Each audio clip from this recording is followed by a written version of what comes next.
The story of Egypt is usually told through stones and sand, through the shimmering image of the pyramids under the desert sun. Yet behind those silent monuments lies something less certain. The possibility that what we call history is only the surface of a deeper, more tangled memory. Scholars speak of dynasties, pharaohs, and engineering genius, but step closer and the questions multiply. Why did an ancient people move millions of tons of stone with a precision we struggle to explain even today?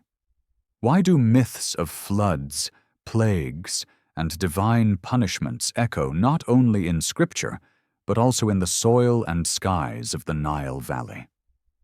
Some say the answers lie in forgotten sciences, others whisper about lost civilizations, and a few point to forces beyond this world. To explore these questions is not to offer certainty, but to peel back layers of time, following the trail of stories, ruins, and enigmas that refuse to die. What if the pyramids were never tombs at all, but instruments tuned to the cosmos? What if Egypt's grandeur was a fragment of something far older, a civilization erased and reborn? The search begins here. Welcome to Deformed History. If you're drawn to stories like these, the ones that live in the shadows between what we see and what was made to disappear, feel free to like and subscribe only if it feels right. And let me know in the comments, where are you watching from? And what time is it for you right now? I love seeing our little map of watchers light up around the world. The Nile has always been more than a river. To the people who lived along its banks thousands of years ago, it was a god with moods and tempers, sometimes blessing them with floods that left fertile soil, sometimes holding back its waters and bringing famine. Imagine the world as they saw it, the horizon lined with endless desert, the sky burning blue and gold, the river winding like a living serpent through the land. Life depended on rhythms, on the annual rising of waters, on the patience to wait, and the fear of what might not come. Into this world rose monuments so massive and precise that even now they look like the work of something beyond human hands.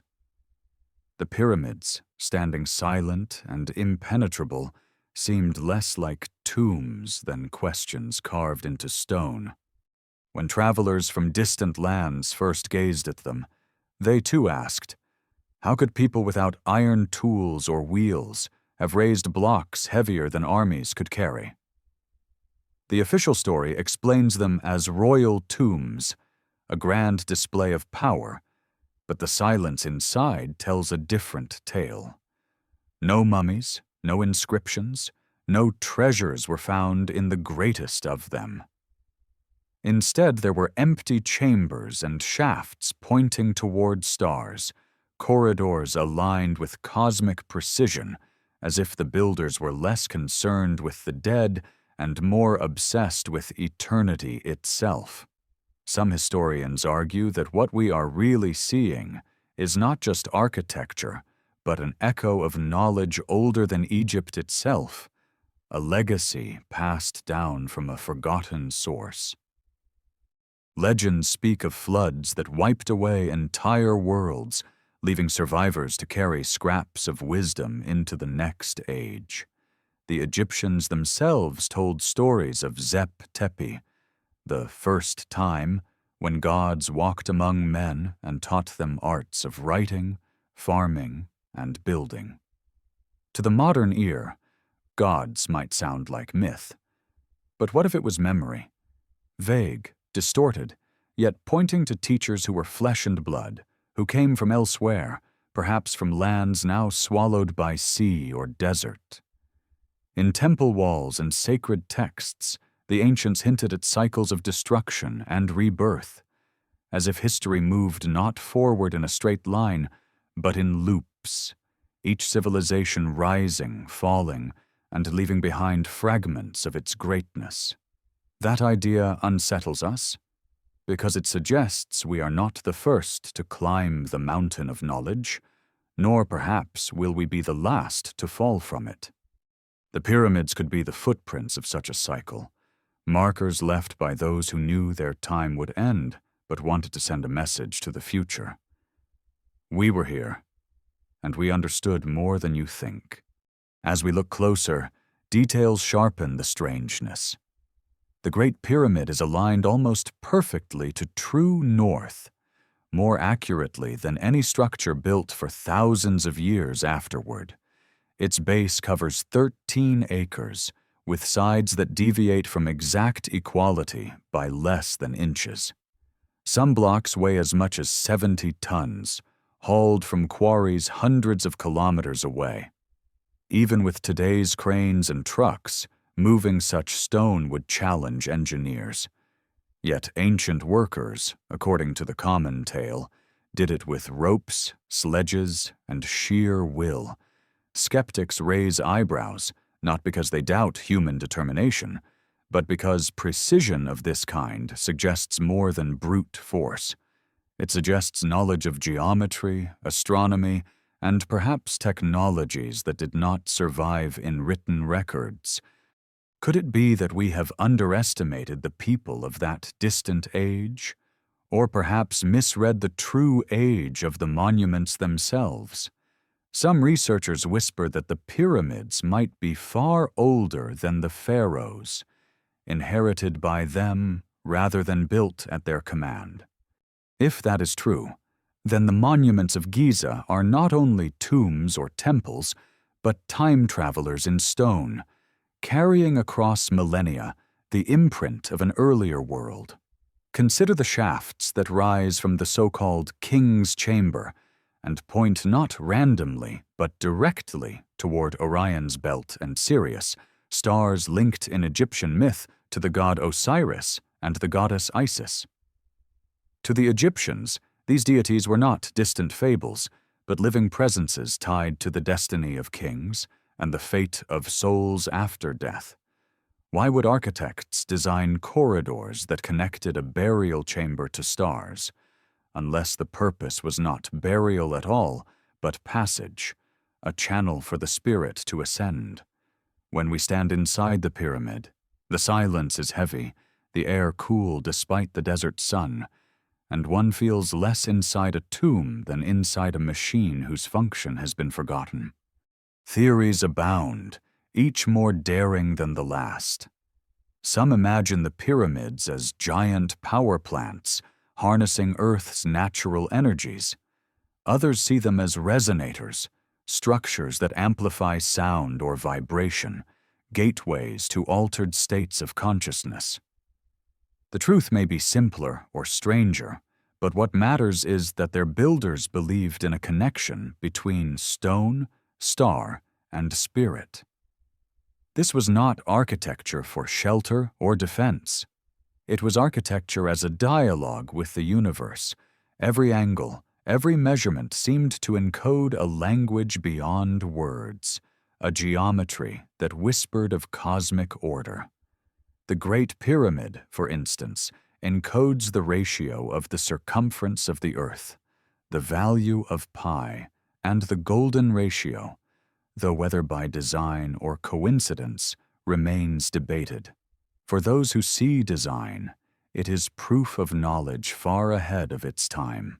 For those who see coincidence, it is at least a reminder that human imagination loves to find meaning in patterns. Either way, the pyramids compel us to look beyond the surface. Walking among the ruins today, you might see tourists snapping photos, guides reciting practiced lines, vendors selling trinkets in the shadow of stone that has outlasted empires. Yet if you pause, if you let the desert wind sweep away the noise, you may sense what the ancients must have felt: awe, mystery, and perhaps a trace of fear. These structures were built to endure, not just for a king's lifetime, but for ages upon ages, and in their endurance they have become mirrors. We see in them not only what the Egyptians were, but what we long to believe about ourselves, that we too can leave something eternal behind. The pyramids ask us to question, are they the product of human genius alone? Or are they remnants of something greater, a civilization erased by time, remembered only through stone and myth? The answer remains hidden, yet the search for it carries us deeper into the labyrinth of history, where facts and legends blur, and where every discovery leads to another question. The journey has just begun. Long before the first pyramid rose against the horizon, the Nile Valley was already a stage for stories that mingled human struggle with divine command. The tale most familiar comes from Scripture. Moses, Pharaoh, and the 10 plagues that bent a kingdom to its knees. For centuries, people heard that story as myth, a moral lesson about faith and defiance. But what if beneath the verses lies memory of real disasters, recorded in sacred words because they shook an empire to its foundations? The plagues, when seen not through the lens of miracle but of natural catastrophe, begin to resemble a chain reaction, a domino effect of ecology and climate unraveling. Imagine standing by the Nile one dawn and seeing the water turn red, fish rising dead to the surface, the air heavy with the stench of rot.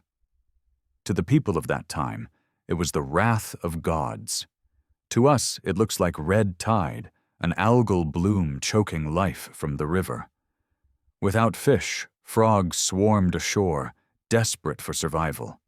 Their corpses piled in the streets, feeding clouds of gnats and swarms of flies. Disease spread to livestock, and soon even people bore boils on their skin. Crops withered under hail and locusts, skies darkened with dust and ash, and as a panic of famine, the firstborn, who ate the largest share, succumbed to tainted grain. Seen this way, the plagues form not isolated miracles, but a single disaster cascading from one cause to another, the hand of God or the hand of nature. For the ancients, the difference hardly mattered. Both were terrifying, both beyond their control. What makes this story linger is not only the terror it describes, but the shadow it casts on how we think of history. For in the plagues we glimpse the fragility of civilization itself. Egypt, at the height of its power, looked eternal, its monuments unshakable. Yet a shift in the river, a surge of insects, a storm of fire from the sky was enough to bring even Pharaoh to his knees.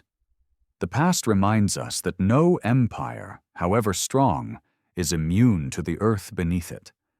We too live with rivers that can flood, oceans that can rise, skies that can darken in a single season. And so the story of the plagues is not only about Egypt, but about us, about the uneasy pact every society makes with the forces of nature.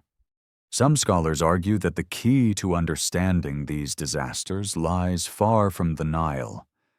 800 kilometers to the north, on the island of Santorini, a volcano once exploded with such violence that it tore apart the Mediterranean world.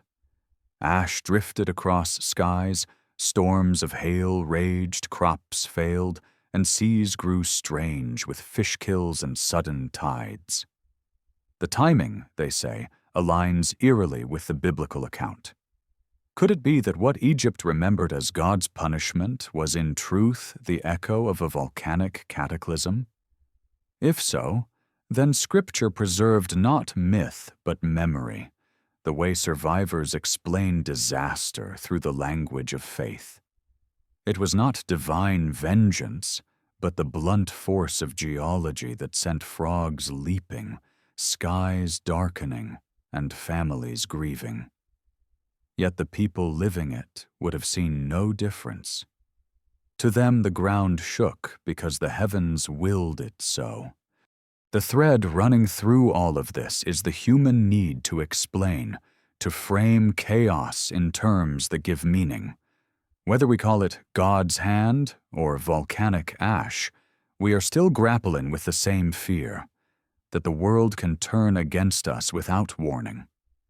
The Egyptians, like us, built stories to endure the terror. And just as their monuments outlasted empires, so too their myths outlasted generations, passed down until they became scripture.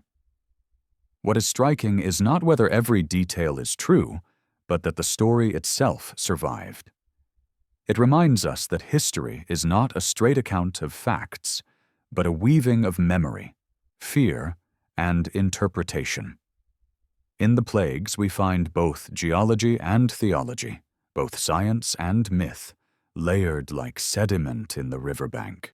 Consider the image of darkness swallowing the land for 3 days.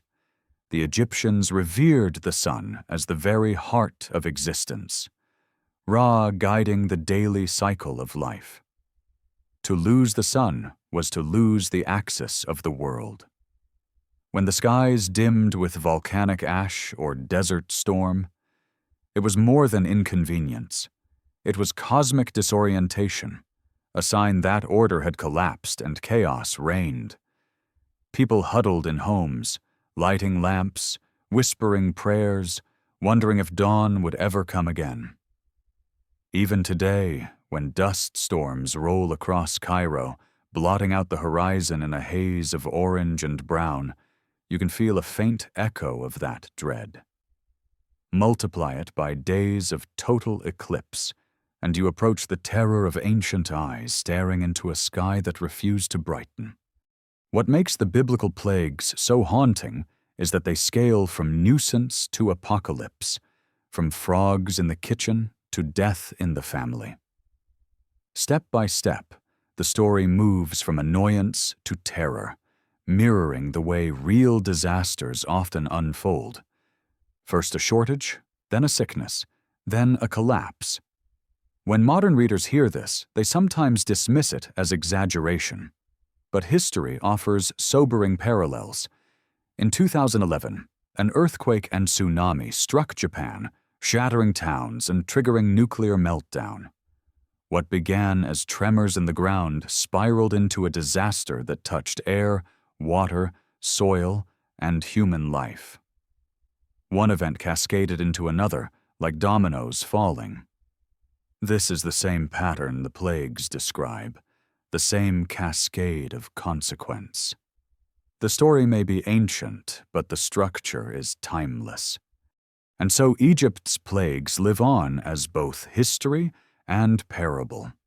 They warn us that the world is fragile, that the might of kings and armies crumbles before a trembling earth or a poisoned river. They also remind us that myth is not mere fantasy. It is a record of how humans saw the world, how they endured what seemed unbearable, how they gave shape to chaos with the language of gods. Whether or not every detail happened as written, the story contains a truth deeper than fact. Civilizations are not invincible, and when the earth moves, we must either adapt or fall. In that sense, the plagues are not only Egypt's story, but humanity's. We all live under the same sky, we all drink from rivers that can run red, and we all build monuments we believe will last forever, until they don't. The Nile still flows, green fields still bloom where it spills over, and tourists still marvel at the pyramids rising against the desert sky. Yet hidden in the stones and scriptures is a lesson as urgent now as it was then. The earth doesn't bend to kings, it doesn't bow to armies. It moves in its own rhythms, and when those rhythms turn against us, we are reminded of our smallness. The plagues are a story, yes, but also a mirror, showing us that in every age we balance on the edge of catastrophe, clinging to order while chaos waits just beyond the riverbank. When we think of Egypt, we often picture a timeless desert kingdom. But the truth is that the land was never isolated. It stood at a crossroads where Africa, the Near East, and the Mediterranean touched. A place where winds carried both traders and ideas. To understand the pyramids and their mysteries, we must place them in this wider world where natural disasters and human migrations intertwined. Imagine travelers arriving from lands battered by storms or floods, bringing with them stories of cities swallowed by the sea, mountains that belched fire, and gods who punished arrogance. These tales did not remain as idle gossip. They became woven into Egypt's worldview, enriching its myths of creation and destruction. One of the most haunting of these shared memories is the flood, a tale so universal it appears in Mesopotamia, in India, among the Hebrews, and even across oceans in distant continents. The Egyptians spoke of cycles of rising waters, of a world that had once drowned before being born again. To them, the Nile's annual flood was both a blessing and a reminder. Water gives life, but water also destroys.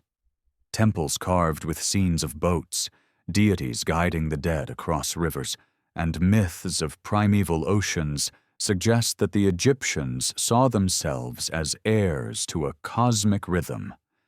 In this rhythm, nothing was fixed forever. Civilizations could vanish just as easily as the river could overflow its banks.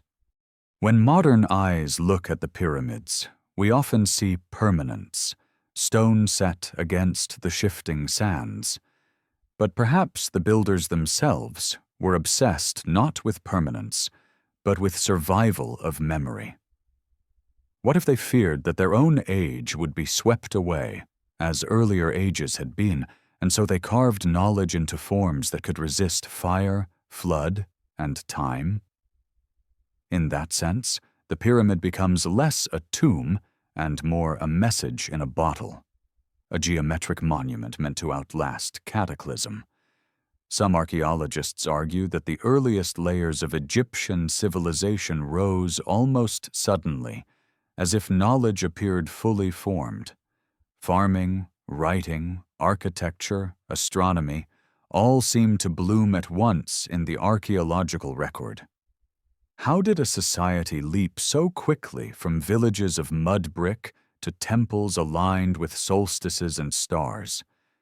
The conventional answer is steady progress, yet the abruptness has led many to suspect that Egypt inherited more than it invented. Consider Zep Tepi, the first time, a phrase inscribed in sacred texts. It was described as an era when gods lived on earth, when they ruled side by side with humans, teaching them the arts of civilization. To the devout, this was literal. Divine beings gifting mankind with knowledge. To the skeptical, it was metaphor, a poetic way of speaking about ancestors who carried wisdom from elsewhere. Either way, the Egyptians believed they were not the first, but the continuation of something older. The pyramids, with their precise alignments and massive scale, may have been designed as proof that this ancient connection still endured. When you stand before the Great Pyramid, the scale alone is overwhelming. More than 2 million blocks of stone, each weighing tons, stacked with such precision that even a knife blade cannot slip between them. The four sides are aligned almost perfectly to the cardinal directions, as though the builders possessed instruments capable of measuring the earth itself. The slope of its sides encodes mathematical constants, values that would not be formally recorded until millennia later. Was this accident, coincidence, or deliberate design, inherited from a knowledge system we no longer understand? To answer that, we must imagine the mindset of those builders. They were not simply stacking stones to honor a king. They were trying to replicate the order of the cosmos. To them, geometry was not abstract. It was divine, a language through which the universe spoke. By embedding cosmic ratios into stone, they believed they were harmonizing earth with heaven, stabilizing their world against chaos. What is most striking is how these monuments connect sky to ground. Shafts from the inner chambers point directly to Orion's belt and Sirius, stars associated with Osiris and Isis, symbols of death and rebirth. When the pharaoh died, his soul was thought to journey to these stars, joining the gods in the afterlife. But the alignment suggests more than religious symbolism. It reveals astronomical sophistication. To position a shaft so precisely requires knowledge of stellar movements, of precession, the slow wobble of Earth's axis. Could the Egyptians have measured such cycles? If so, it means they observed the heavens not just for centuries, but for thousands of years, passing down records with fidelity across generations.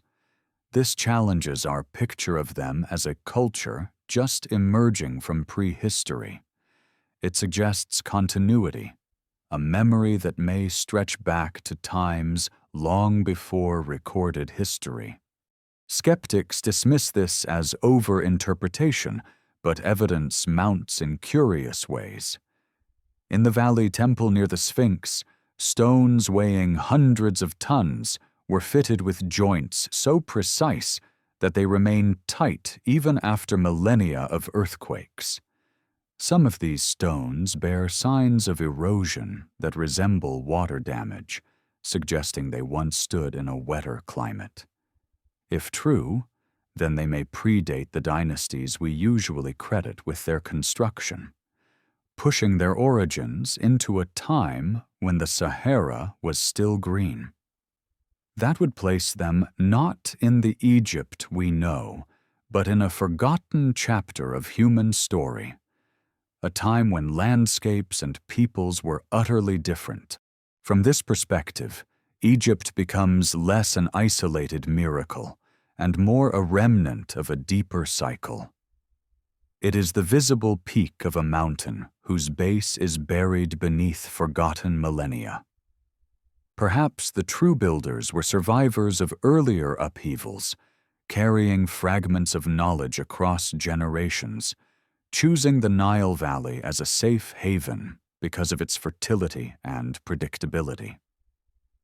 In that case, the pyramids are not just Egyptian, they are human, built by hands that carried the memory of disasters we can scarcely imagine. They speak of resilience, of the will to preserve meaning even when the world collapses. And so, when we ask, how did they build them? We may also be asking, what did they fear? For to carve stone with such care is not only a show of power, but an act of desperation, a refusal to let knowledge vanish. The pyramids are not only questions of engineering, but questions of survival. They are voices from an age before ours, whispering across the sand. We endured, we remembered, we left this for you. Whether those voices belonged to Egyptians, to ancestors from drowned lands, or to teachers we can no longer name, the message remains. And in hearing it, we confront our own place in the cycle of rise and fall, knowing that one day our monuments too may become mysteries under the dust. Every great civilization tells itself that it will last forever, yet history whispers otherwise. Egypt's story is no exception. While the pyramids suggest permanence, the land around them has shifted countless times. The desert has swallowed towns, the Nile has changed its course, and empires that once ruled with iron hands have crumbled into sand. To truly feel the weight of Egypt's endurance, imagine not the grandeur of temples in their prime, but the silence that followed their fall.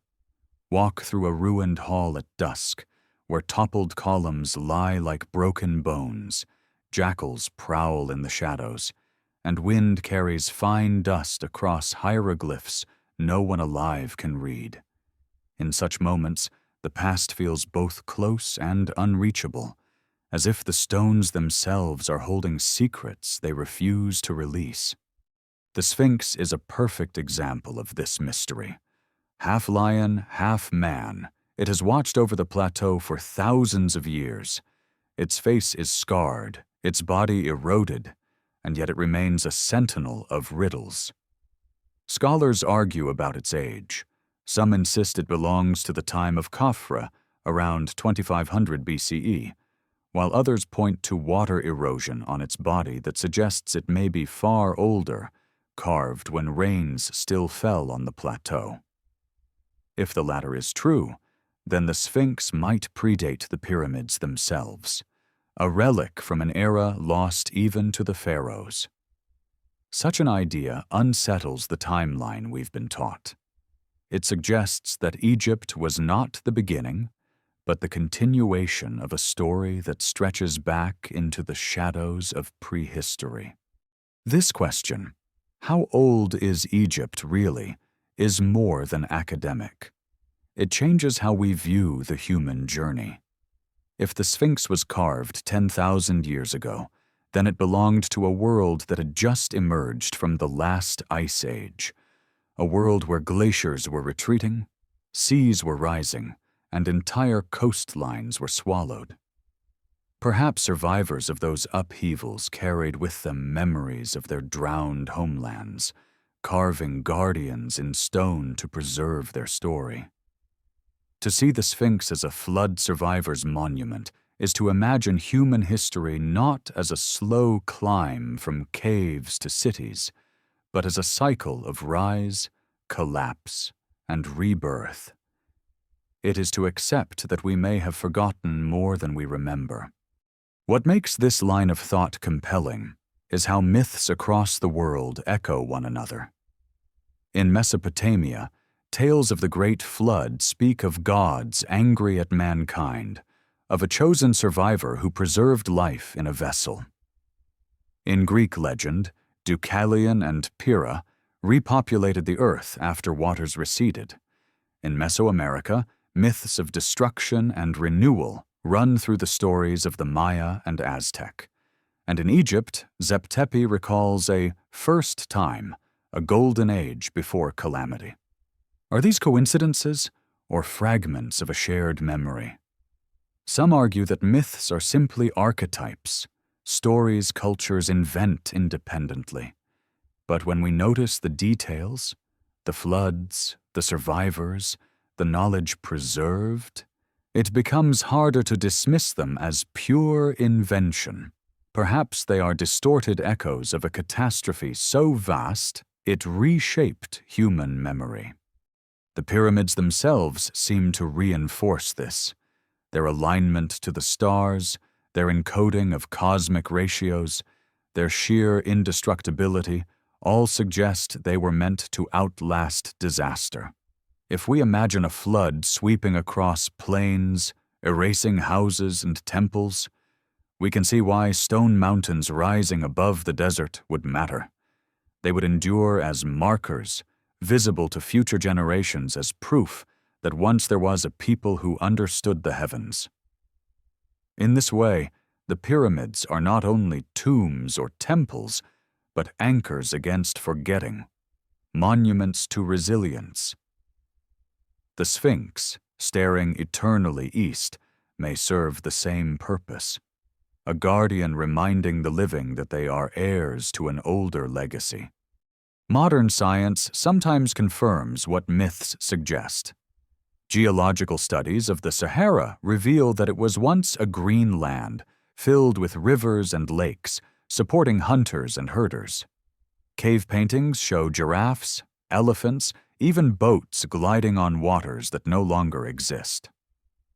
Around 5000 BCE, climate shifted, rains ceased, and the desert spread. Those who once thrived there migrated to the Nile, bringing with them skills, stories, and perhaps the seeds of Egyptian civilization. This would explain the sudden rise of Egypt's complexity as multiple groups converged on the fertile valley, pooling knowledge inherited from vanished landscapes. If so, then Egypt was born from catastrophe, shaped by climate change long before the term existed. It was a society forged by survivors. What makes the pyramids and the Sphinx different from other ruins is their scale. Most ancient settlements crumbled into dust, their traces barely visible. But Egypt's monuments were built to defy time. Some believe this was not just vanity, but foresight. If earlier civilizations had been erased, then Egypt's builders may have vowed, "It will not happen again." They raised mountains of stone as insurance against oblivion. And so when we stand before them, we are not only looking at the pride of a single dynasty, but at humanity's defiance of forgetting. The stones whisper, "Remember us. Remember what we knew. Remember that we lived." The enigma is not only how they built them, but why. Why devote such labor to structures that served no immediate survival purpose? They did not house armies, store grain, or irrigate fields. Instead, they consumed resources, manpower, and time on an unimaginable scale. The answer may lie in belief.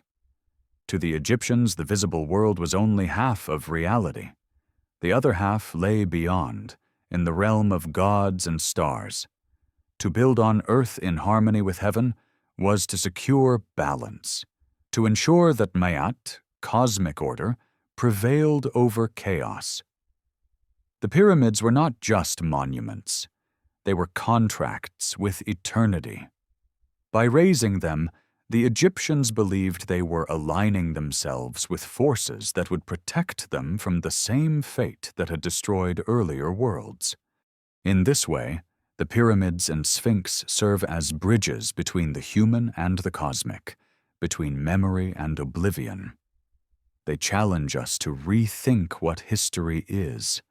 Is it a straight road from primitive to advanced, or is it a circle where civilizations rise, fall, and leave behind fragments for the next to rediscover? The silence of the monument seems to lean towards the latter. They do not boast, they do not explain, they simply endure. And in their endurance they remind us that we too live in fragile worlds, that one day our cities may be dust, our books forgotten, but that something may survive, a stone, a story, a fragment that will whisper to the future, "We were here." To wander deeper into Egypt's enigmas is to wander also into the night sky, for the ancients saw no separation between earth and heaven. Their monuments were not only of stone, but of light and shadow, tied to the rhythm of stars. The Great Pyramid, with its shafts aligned to Orion and Sirius, was part of a much larger dialogue between architecture and the cosmos. For the Egyptians, the sky was a map of eternity, each constellation a story, each star a doorway. Death itself was framed not as an ending, but as a voyage among the constellations, the Pharaoh rising as Osiris to join the eternal hunt in Orion's belt. To us, these may sound like myths, but they were maps of meaning, guiding both spirit and society. When the sun set and the desert cooled, priests and scribes observed the heavens. Without telescopes, they charted the movement of stars with astonishing accuracy. They noticed the slow precession of constellations, the shifting points on the horizon where the sun rose at solstice. Such patience, such continuity of record-keeping, required generations of watchers. Night after night, year after year, they wrote on papyrus, carved on stone, and taught apprentices to preserve what they had seen. It was not only science but devotion, a sacred duty to keep the pulse of the cosmos in harmony with the pulse of the Nile.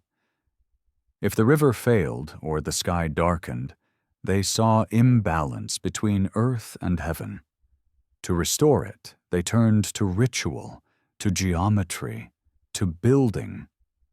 The pyramid, then, becomes not only a tomb, but an act of cosmic repair, a way to anchor chaos by aligning stone with star. This obsession with the heavens appears everywhere in Egyptian culture. Temples are aligned with solstices so that sunlight pierces inner sanctuaries only on precise days of the year. Statues are oriented so that at dawn or dusk their faces glow with golden fire, as if the gods themselves were lit from within. Even ordinary calendars were tied to the heliacal rising of Sirius, the star whose reappearance in the dawn sky announced the Nile's flood. To the Egyptians, Sirius was more than a star. It was a herald of life, the shining signal that fields would soon be fertile again. Their entire system of time was thus celestial, woven into cycles of stars and seasons. What fascinates modern researchers is how this astronomical knowledge found its way into architecture. The three pyramids of Giza, when seen from above, mirror the three stars of Orion's belt. The slight offset of the smallest pyramid corresponds to the faintest star, Alnitak. This pattern was not accidental, say those who support the Orion correlation theory. It was deliberate, a terrestrial map of the heavens. If true, it means the builders did not merely honor gods, but sought to reproduce the sky on earth, creating a mirror in stone. Yet critics argue the match is imperfect, the angles not exact. Still, the symbolism is striking. A cluster of pyramids aligned to a cluster of stars, both enduring across millennia. But why Orion? Why this constellation above all others? To the Egyptians, Orion was Osiris, god of death and resurrection. His myth told of betrayal, dismemberment, and rebirth, themes that echoed the cycles of nature, the dying and rising sun, the flooding and receding Nile, the decay and renewal of crops. By linking the pyramids to Orion, the Egyptians inscribed into stone their deepest belief that life conquers death, that endings are only transformations. The pharaoh's body might rest within the pyramid, but his spirit would rise to Orion, joining Osiris in the eternal sky. Standing on the plateau at night, one can still feel the resonance. Above, Orion shines with cold brilliance. Below, pyramids loom as dark silhouettes against the stars. It is as if the desert itself participates in the dialogue, the line between earth and sky dissolving into reflection. For the ancient priests, this was no metaphor. They believed the pharaoh's journey literally depended on these alignments. The shafts were passages, the stones were vessels, the geometry was a key. In their eyes, the pyramid was not an inert tomb, but a machine of transformation, launching the soul into the stars. What makes this more intriguing is that the Egyptians were not alone. Across the world, from the Mayan temples of Central America to the stone circles of Britain, ancient cultures built structures aligned to stars and solstices. Were they all independently obsessed with the sky? Or does this point to a shared heritage of knowledge passed along routes now forgotten? If distant civilizations, separated by oceans, all looked upward and built downward in response, perhaps they were heirs to a common impulse, to fix in stone the fleeting patterns of light above. The heavens were the one constant, the eternal map that transcended generations.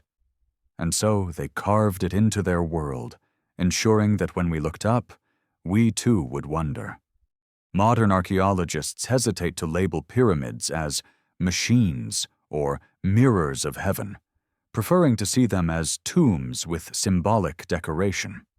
Yet the more we examine, the more the symbols seem structural, not decorative. Angles encode ratios of the earth, shafts point to stars, alignments match celestial cycles. It is as though the builders were trying to compress into stone a library of cosmic knowledge. Whether or not we accept theories of lost civilizations, we must admit this. The Egyptians possessed an integration of astronomy, mathematics, and architecture that is astonishing. They did not separate science from religion or art from engineering. To them, all were one, expressions of the same cosmic order. As we watch the stars today through telescopes and satellites, we may feel advanced, but in truth we are repeating what they began. Gazing upward, charting cycles, seeking meaning in the vast. The difference is that we record in data. They recorded in stone. And while our servers may fail and our books may burn, their pyramids still stand, whispering their alignment with Orion across 5,000 years. It raises an unsettling thought. Whose knowledge endures longer, theirs or ours? If our civilization fell tomorrow, what would survive 10 millennia later? Perhaps not our theories, not our digital archives, but the silent monuments we have left. And if so, will future eyes look upon them as we look upon the pyramids, wondering who we were, how we built, and why we sought to mirror the stars? The answer to why Egypt built as it did may never be fully known, but in asking we are drawn into the same gaze that filled their nights, a gaze upward to Orion's belt, to Sirius gleaming, to the eternal sky. And in that gaze we touch the same mixture of awe and fear, the sense that we are small, yet connected to something vast, fragile, yet capable of carving permanence into the face of time. That feeling is as much a legacy of Egypt as the pyramids themselves. To walk into the heart of a pyramid is to step into a silence unlike any other. Outside, the desert blazes with heat, camels shuffle and tourists chatter, but inside, sound vanishes. The air grows heavy, the walls close in, and the passage narrows to a steep tunnel where light quickly fades. Each stone block around you weighs tons, stacked with such precision that they have not shifted in thousands of years. You feel not so much inside a building as inside the body of a colossal creature, as if the pyramid itself were alive, breathing slowly through hidden shafts. For the ancient Egyptians, this was not fantasy. They believed the pyramid was a vessel, a structure that participated in the transformation of the soul. Archaeologists call the central space the king's chamber, though no king has ever been found within it. The chamber is lined with granite so hard that even modern tools strain to cut it. Above the ceiling are 5 relieving chambers, their purpose still debated. Some say they simply distribute weight, others that they serve an acoustic function, turning the entire chamber into a resonant cavity. Step into the center and speak, and your voice lingers, humming back at you as if the stone itself were replying. Was this accident or intention? To those who built it, sound was not merely noise but vibration, and vibration was the language of the cosmos. Perhaps the chamber was designed to echo the frequency of creation, to tune the soul to the harmony of the stars. Further along lies the so-called Queen's Chamber, smaller and stranger. Its walls once held traces of salt, as though water or some other liquid had been present. Two narrow shafts extend from it, blocked by mysterious stone doors. When modern robots explored these shafts, they found copper fittings and engravings that no human hand had touched in millennia. What were these passages for? Ventilation, as some suggest. Or were they symbolic tunnels, guiding the soul to specific stars? The mystery deepens with every discovery. The more we probe, the more the pyramid resists explanation, as if it was designed not to be solved but to keep us asking. Even the grand gallery, the steep corridor leading upward, seems less a hallway than a ritual passage. Its corbelled walls rise high above, lined with niches that some believe once held devices of unknown purpose. The floor slopes upward, forcing visitors to strain as they climb. To the Egyptians, exertion was part of transformation. Each step upward mirrored the ascent of the soul. The gallery may have been designed not for the living to walk, but for the dead to be carried.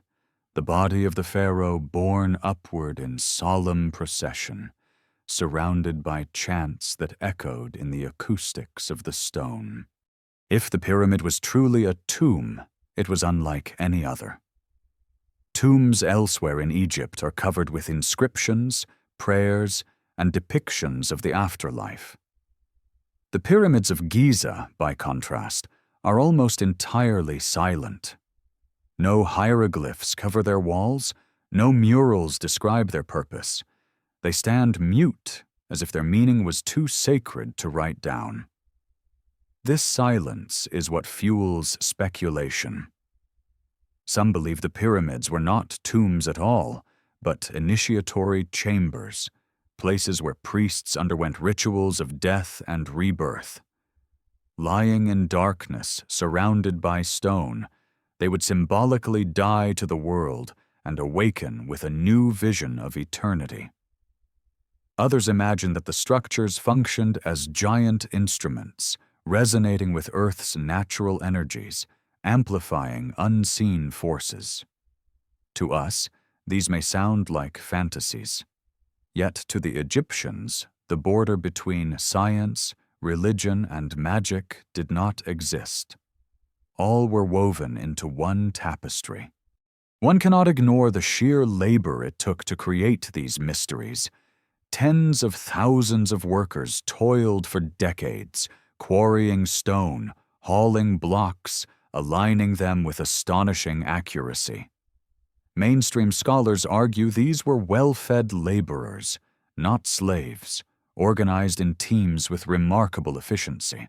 If so, then the pyramid was not only a royal project, but a national one, an achievement that unified society.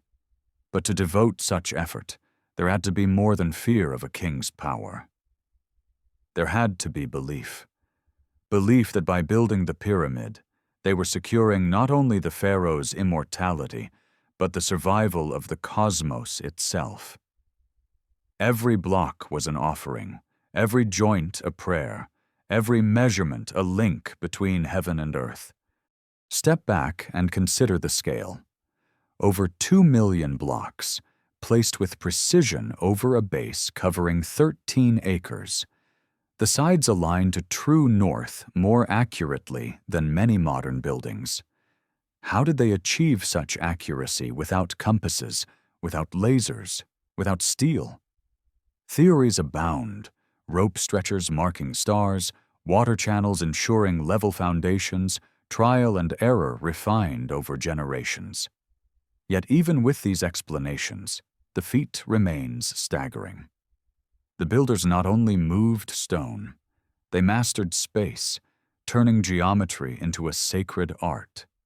Some researchers argue that the Great Pyramid encodes within its dimensions the circumference of the Earth, the value of pi, even the distance between Earth and Sun. Whether these patterns are deliberate or coincidence remains debated, but the possibility itself fuels awe. If intentional, It means the Egyptians possessed knowledge we usually attribute to far later ages. How could they have known? Did they measure the world with methods now lost? Or did they inherit knowledge from a time when humanity had already mastered such skills, only to lose them in some forgotten collapse? As the debate continues, the pyramid stands unmoved. It does not explain, it does not defend itself. It simply endures, watching empires rise and fall around it. Perhaps that is its greatest lesson. For while we argue about functions and theories, the pyramid reminds us of permanence in a world of change. It is less a riddle to be solved than a mirror in which we see our own hunger for meaning. We want it to be a tomb, a power plant, a star map, because we want to believe that the past was either simple or spectacular. But perhaps it was both. Perhaps the pyramid is at once a tomb, a symbol, a machine, and a mystery, layered like the stones from which it was built. To stand inside its chambers is to feel all these possibilities pressing in. Darkness, echo, geometry, myth, they converge into one overwhelming impression that the pyramid was built to outlast understanding. And in that, it succeeded. Thousands of years later, we still climb its passages, still argue in its shadow, still feel awe at its presence. The builders are long gone, their names mostly forgotten, but their vision remains, carved into stone as a challenge to the future. What will you build? What will endure when your world passes away? The pyramid doesn't answer, but its silence is eloquent. The more we peer into Egypt's mysteries, the more we encounter not just stones and stars, but people, real individuals whose lives unfolded in the shadow of monuments. It is tempting to focus only on pharaohs and priests, yet behind every block laid, every temple aligned, were thousands of workers who carried ropes, mixed mortar, and sweated under the desert sun. Their story is as vital as the kings they served, for without them, the pyramids would be nothing more than visions etched in sand. Archaeological digs at the workers' village near Giza reveal a world bustling with life. Rows of simple houses, bakeries with ovens, breweries with vats, evidence of meat and fish consumed in surprising abundance. These were not starving slaves, but organized laborers, housed and fed by the state. Bones show signs of medical care, fractures healed, injuries treated, proof that their labor was valued, their survival important. Graffiti scrawled on the walls boasts of teams with names like Friends of Khufu, proud of their work. For them, building the pyramid was not drudgery alone, it was participation in something eternal. To carry stone was to carve their own place in history, to be part of a collective act that bound earth to sky. Still, the burden was immense. Imagine hauling a block weighing several tons up ramps of packed mud, pulling with ropes that cut into hands, sweating under the relentless sun. Imagine repeating this day after day, year after year, your body growing calloused, your back bent. Yet perhaps pride carried them forward, the belief that their effort ensured the pharaoh's passage to the stars, and by extension, the survival of the cosmos. In Egypt, the fate of the king was the fate of the land. To serve him was to serve order itself, ma'at, the principle of balance that held chaos at bay. The pyramid was not just his tomb, but their shield, a guarantee that life would continue, the river would rise, and the sun would return each dawn. It is in this devotion that we glimpse the psychology of Egypt. Unlike later empires that built for conquest or glory alone, Egypt built for eternity. Every action, from planting seed to carving hieroglyph, was framed in relation to the eternal cycle.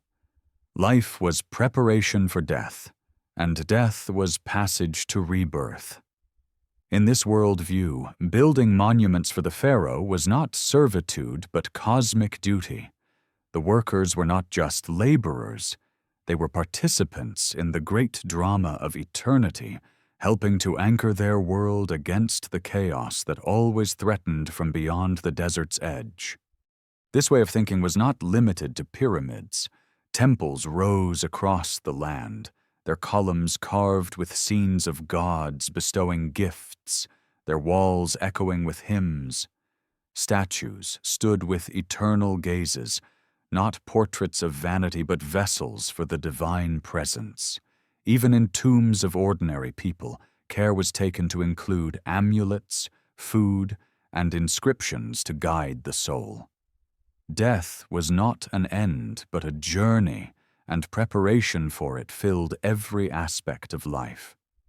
When we call Egypt a civilization of death, we misunderstand.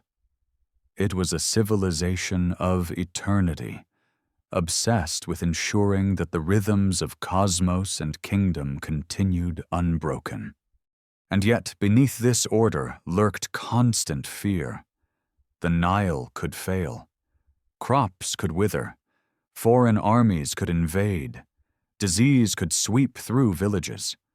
The monuments were thus both symbols of stability and responses to anxiety. They were acts of defiance against the fragility of life, carved prayers in stone. To us, they are wonders. To the Egyptians, they were insurance. They were reminders that chaos could be delayed, if not defeated, by aligning human action with divine order. The endurance of these monuments also shaped how later generations viewed Egypt. To the Greeks and Romans, the pyramids were already ancient, remnants of a golden age lost to time. Herodotus, visiting in the 5th century BCE, recorded stories from locals about their construction, stories already colored by centuries of forgetting. He marveled at their scale, speculated about their methods, and preserved tales that still influence how we imagine them today. By his time, the original builders were long gone, their names and intentions obscured.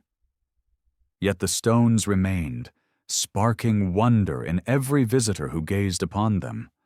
Even now, when modern tourists stand before the Great Pyramid, the same feeling lingers. Cameras flash, vendors shout, but silence falls when eyes lift to the summit. Something about the sheer size, the precision, the endurance awakens awe. It is as if the stones whisper directly to the human spirit, reminding us of our own smallness, our own longing for permanence. No matter how many theories we propose, no matter how many measurements we take, the pyramids resist being reduced to mere data. They remain mysteries because they speak not only to the mind, but to the imagination. And imagination is what sustains them. Without myth, without story, the pyramids would be impressive ruins. But because they are wrapped in tales of gods, plagues, and eternal kings, they remain alive in our culture. Films, novels, conspiracies, all draw upon their aura. Some see them as evidence of alien intervention, others as proof of forgotten civilizations, still others as temples of hidden energy. Scholars may shake their heads, but the very persistence of these ideas shows how deeply the pyramids grip us. They are screens onto which we project our hopes and fears, our fascination with the past, and our anxiety about the future. Perhaps this is their greatest power. They force us to confront time itself. We, who build skyscrapers that crumble in decades, who record knowledge on devices that fail in years, cannot help but feel humility before stone that has stood for 5,000 years. The workers who laid those blocks may have thought of themselves as ordinary, yet their labor produced something extraordinary, something that still outlives us all. Their fingerprints are gone, their names erased, but their vision endures. And in that endurance lies a truth, that human beings, fragile though we are, can touch eternity. If the pyramids and temples are monuments of stone, then the texts carved upon walls and hidden in tombs are monuments of thought. Among the most haunting of these are the pyramid texts, the oldest known religious writings on earth. Etched into the inner chambers of the pyramids at Saqqara, they whisper with voices more than 4,000 years old. These spells and hymns were not written for the living, but for the dead, guiding the Pharaoh through the perilous journey to the afterlife. Reading them today, even in translation, is like eavesdropping on a conversation between mortals and eternity. The texts speak of the soul ascending to the stars, joining the gods in Orion, or sailing with Ra across the sky. They describe the Pharaoh as a falcon rising from his body, as fire leaping to heaven, as a star shining forever. Every line pulses with the conviction that death was not defeat, but transformation. For the Egyptians, the afterlife was not vague paradise, but a structured realm, as real and ordered as their kingdom. The dead king would face dangers, cross rivers, confront serpents, and recite spells to pass through gates. Words themselves were weapons, tools to overcome chaos and secure eternal life. Over centuries, these texts evolved into the coffin texts, written not only for kings but for nobles, and later into the famous Book of the Dead, carried by commoners as well. What began as the privilege of pharaohs became the hope of all Egyptians, that death could be mastered, that eternity could be won through knowledge and ritual. Imagine holding a papyrus covered in spells, believing that each line was a lifeline, a rope cast across the abyss. To us they may appear as poetry or superstition, but to them they were technology, the technology of the soul. The images that accompany these texts are no less striking. On tomb walls, we see the weighing of the heart against the feather of Ma'at. The heart, seat of conscience, had to be lighter than truth itself. If it balanced, the soul entered eternity. If it failed, it was devoured by a monstrous creature, part crocodile, part lion, part hippopotamus. This vision is both terrifying and just. It suggests a cosmos where morality mattered, where even kings faced judgment. In a world where rulers claimed divine right, the idea that a pharaoh's heart could be found wanting is remarkable. It reflects a civilization deeply invested in balance, in order, in the eternal struggle against chaos. When we read these texts now, they strike chords both alien and familiar. Alien, because the imagery is so vivid. Serpents of fire, lakes of turquoise, fields of reeds where the blessed plow forever. Familiar, because the longing is universal. To survive death, to find justice, to be reunited with loved ones. Every culture has imagined life beyond death, but Egypt built an entire civilization around it. Their economy, art, and science all served the goal of eternity, and in that obsession they left us not only stone monuments, but a map of the human soul's hunger for survival. Some scholars interpret these texts metaphorically, as psychological allegories. Others insist they were literal instructions for a spiritual journey. Perhaps they were both. The Egyptians did not divide myth from reality as we do. For them, words shaped the world. To name was to create. To write was to preserve. Hieroglyphs were not mere letters, but sacred images, alive with power. A carved spell was a living spell, effective simply because it existed. This is why tomb robbers who scratched out a name were committing more than vandalism. They were erasing a soul. To destroy a name was to kill a second time. Consider also the role of memory. Egyptians believed that to be remembered was to live. As long as names were spoken, the dead endured. This is why they built monuments so colossal, not only to house bodies, but to preserve names. Even today, when we speak Khufu or Ramses, we participate in their immortality, giving them life thousands of years after their deaths. Few cultures have woven memory, architecture, and religion so seamlessly. It was not vanity, but strategy, a way to cheat time itself. The pyramid texts also offer hints of something deeper, knowledge encoded in myth. They speak of the cosmos as a structured order, of cycles of birth and death, of hidden forces that modern science recognizes under different names. Some researchers suggest the texts preserve fragments of ancient astronomical or metaphysical knowledge expressed in poetic form. Others caution against reading too much. Yet the possibility lingers that myth was not mere imagination, but memory, reshaped into symbols. In this way, the texts become more than prayers. They become archives of an ancient world view, a glimpse into how the first great civilization saw itself in relation to the universe.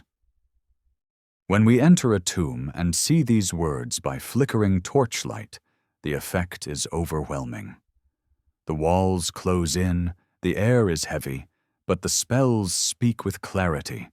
Rise, ascend, live forever.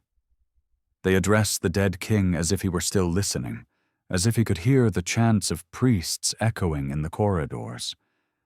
And perhaps, in a way, he can. For memory is powerful, and words endure. The very act of us reading them now fulfills their purpose, ensuring that the dead are not forgotten. The fascination with these texts has never faded. Medieval travelers whispered of hidden books of magic in Egyptian tombs. Renaissance scholars sought them as sources of wisdom.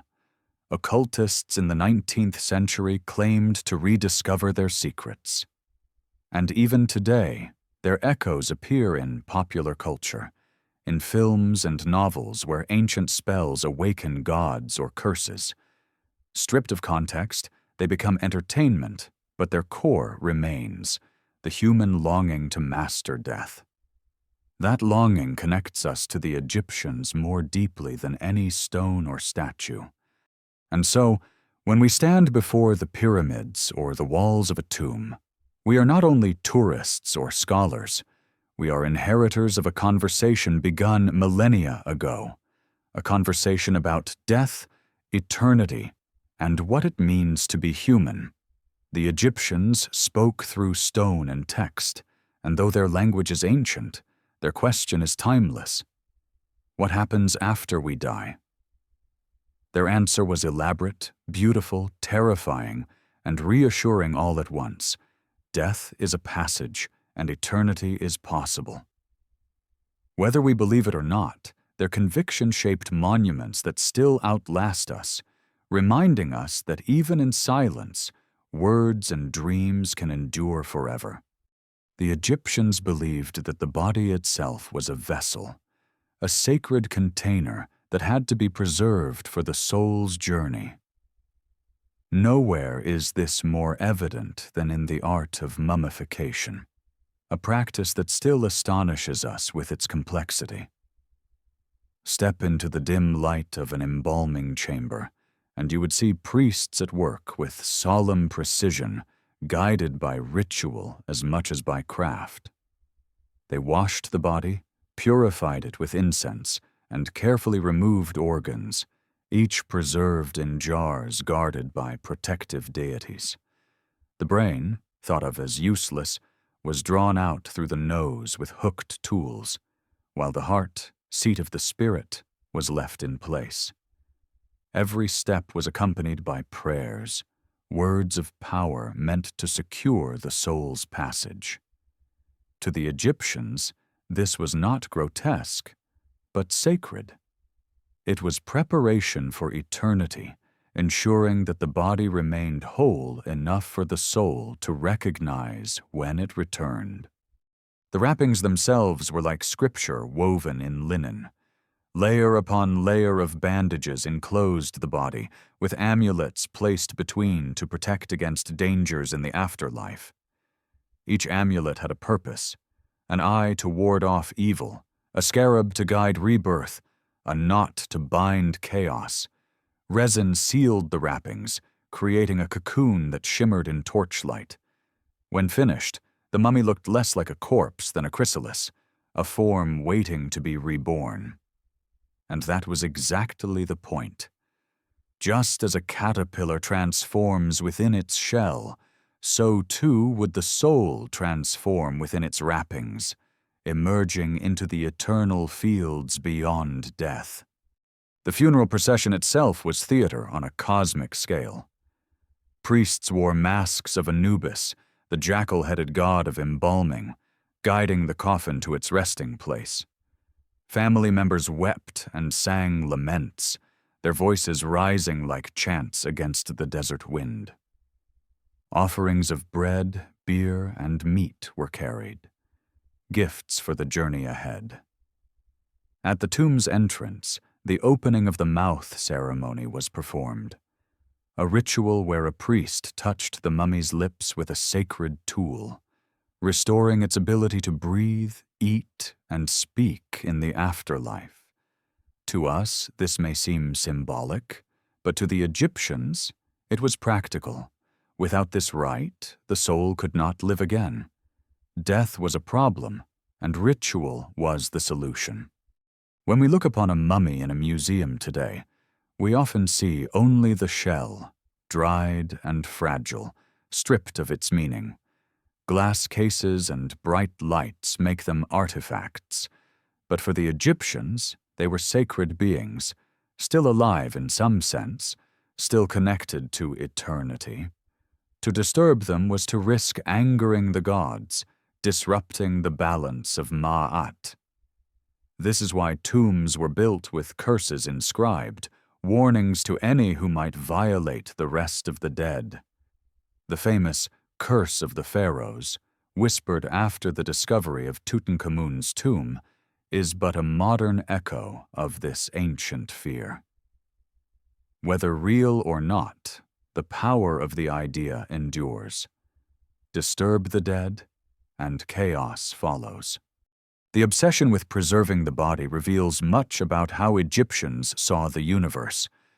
To them, matter and spirit were not separate. The body was not discarded at death. It was transformed. This is why even animals were mummified: cats, ibises, crocodiles, offerings to gods, companions for the afterlife. Entire catacombs filled with animal mummies remind us that Egyptians extended the promise of eternity to all living things. Life itself was sacred, and death was not annihilation, but change. Modern science has studied these mummies with X-rays and CT scans, peeling back wrappings without unbinding them. We see dental work, healed injuries, even traces of diseases like arthritis and malaria. In this way, the mummies speak not only of ritual, but of real lives lived in heat and labor, with joys and sufferings much like our own.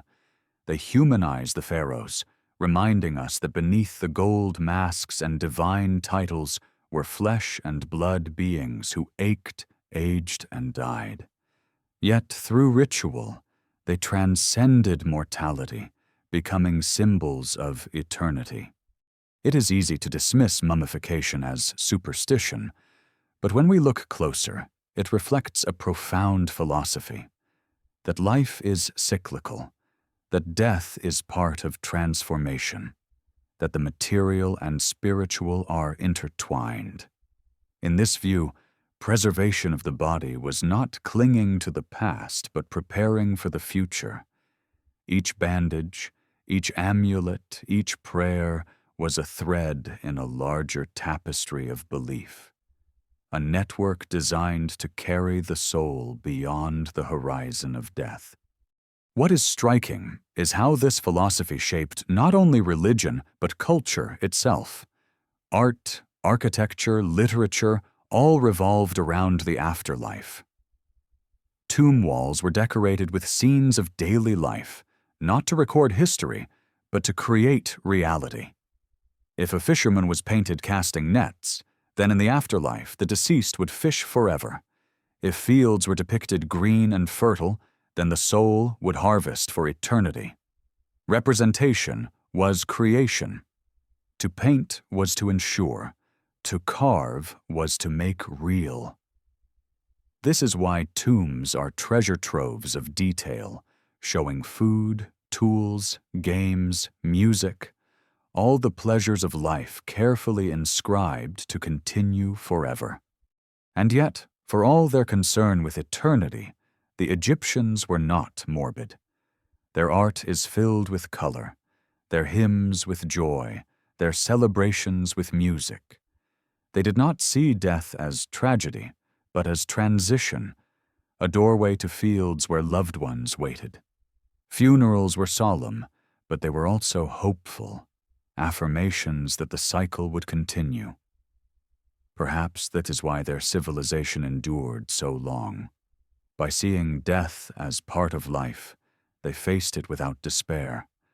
They built monuments not out of fear but out of faith, faith that the cosmos was ordered, that Ma'at would prevail, that eternity was real. Standing before a mummy today, face wrapped in linen, eyes closed in eternal rest, we may feel unease. We may see only death.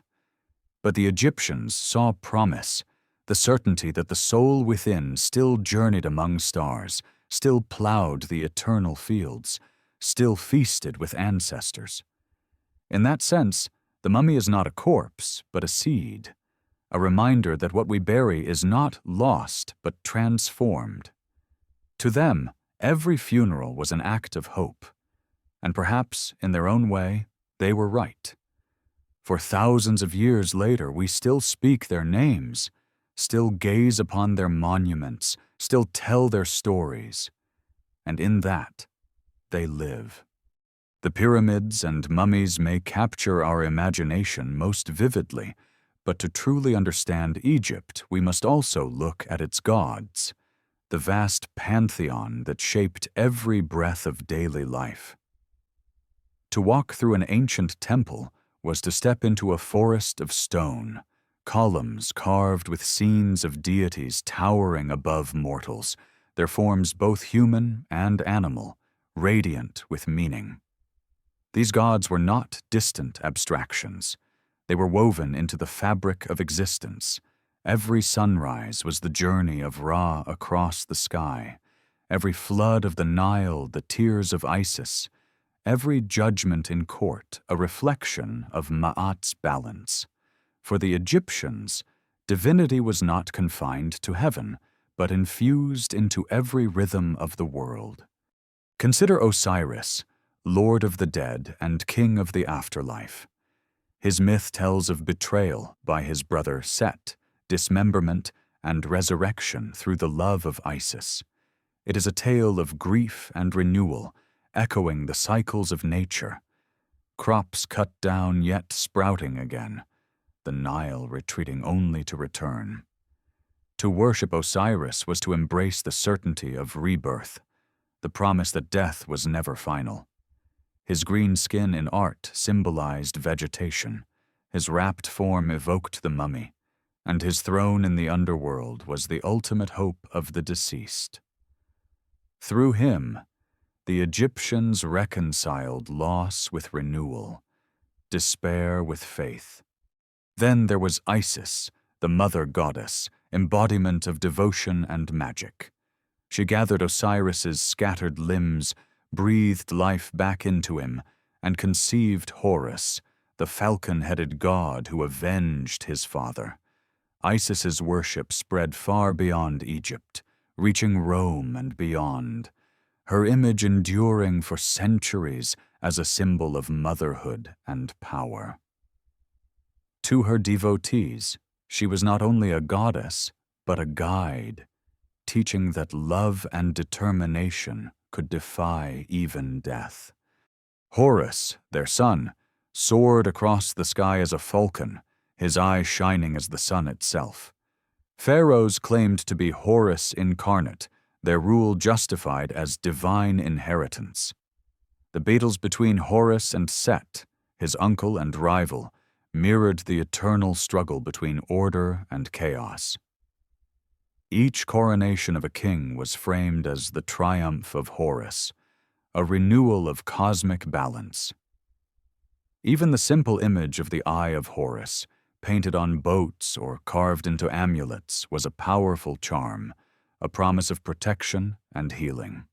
And Ra, the sun god, who each day sailed across the sky in his solar bark, bringing light and life, only to descend into the underworld at dusk.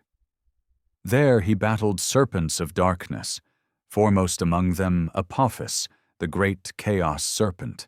Each dawn was a victory, each sunrise a reassurance that order still prevailed. Egyptians watched the horizon anxiously, knowing that without Ra's triumph, the world would dissolve into darkness. Their rituals, their prayers, were not empty devotion, but participation in this cosmic drama. By chanting hymns and offering sacrifices, they believed they helped Ra prevail, ensuring the sun would rise again. These myths may seem distant, yet they reflect a worldview profoundly attuned to cycles, of nature, of power, of life itself. The Egyptians saw their gods not as unreachable beings, but as mirrors of existence. They embodied storms, floods, fertility, justice, and love. To invoke them was to align oneself with the forces that shaped reality. Temples were not just houses for gods, but machines of cosmic maintenance, places where priests performed daily rituals to keep the balance of the universe intact. Without such rituals, Egyptians feared the world might unravel.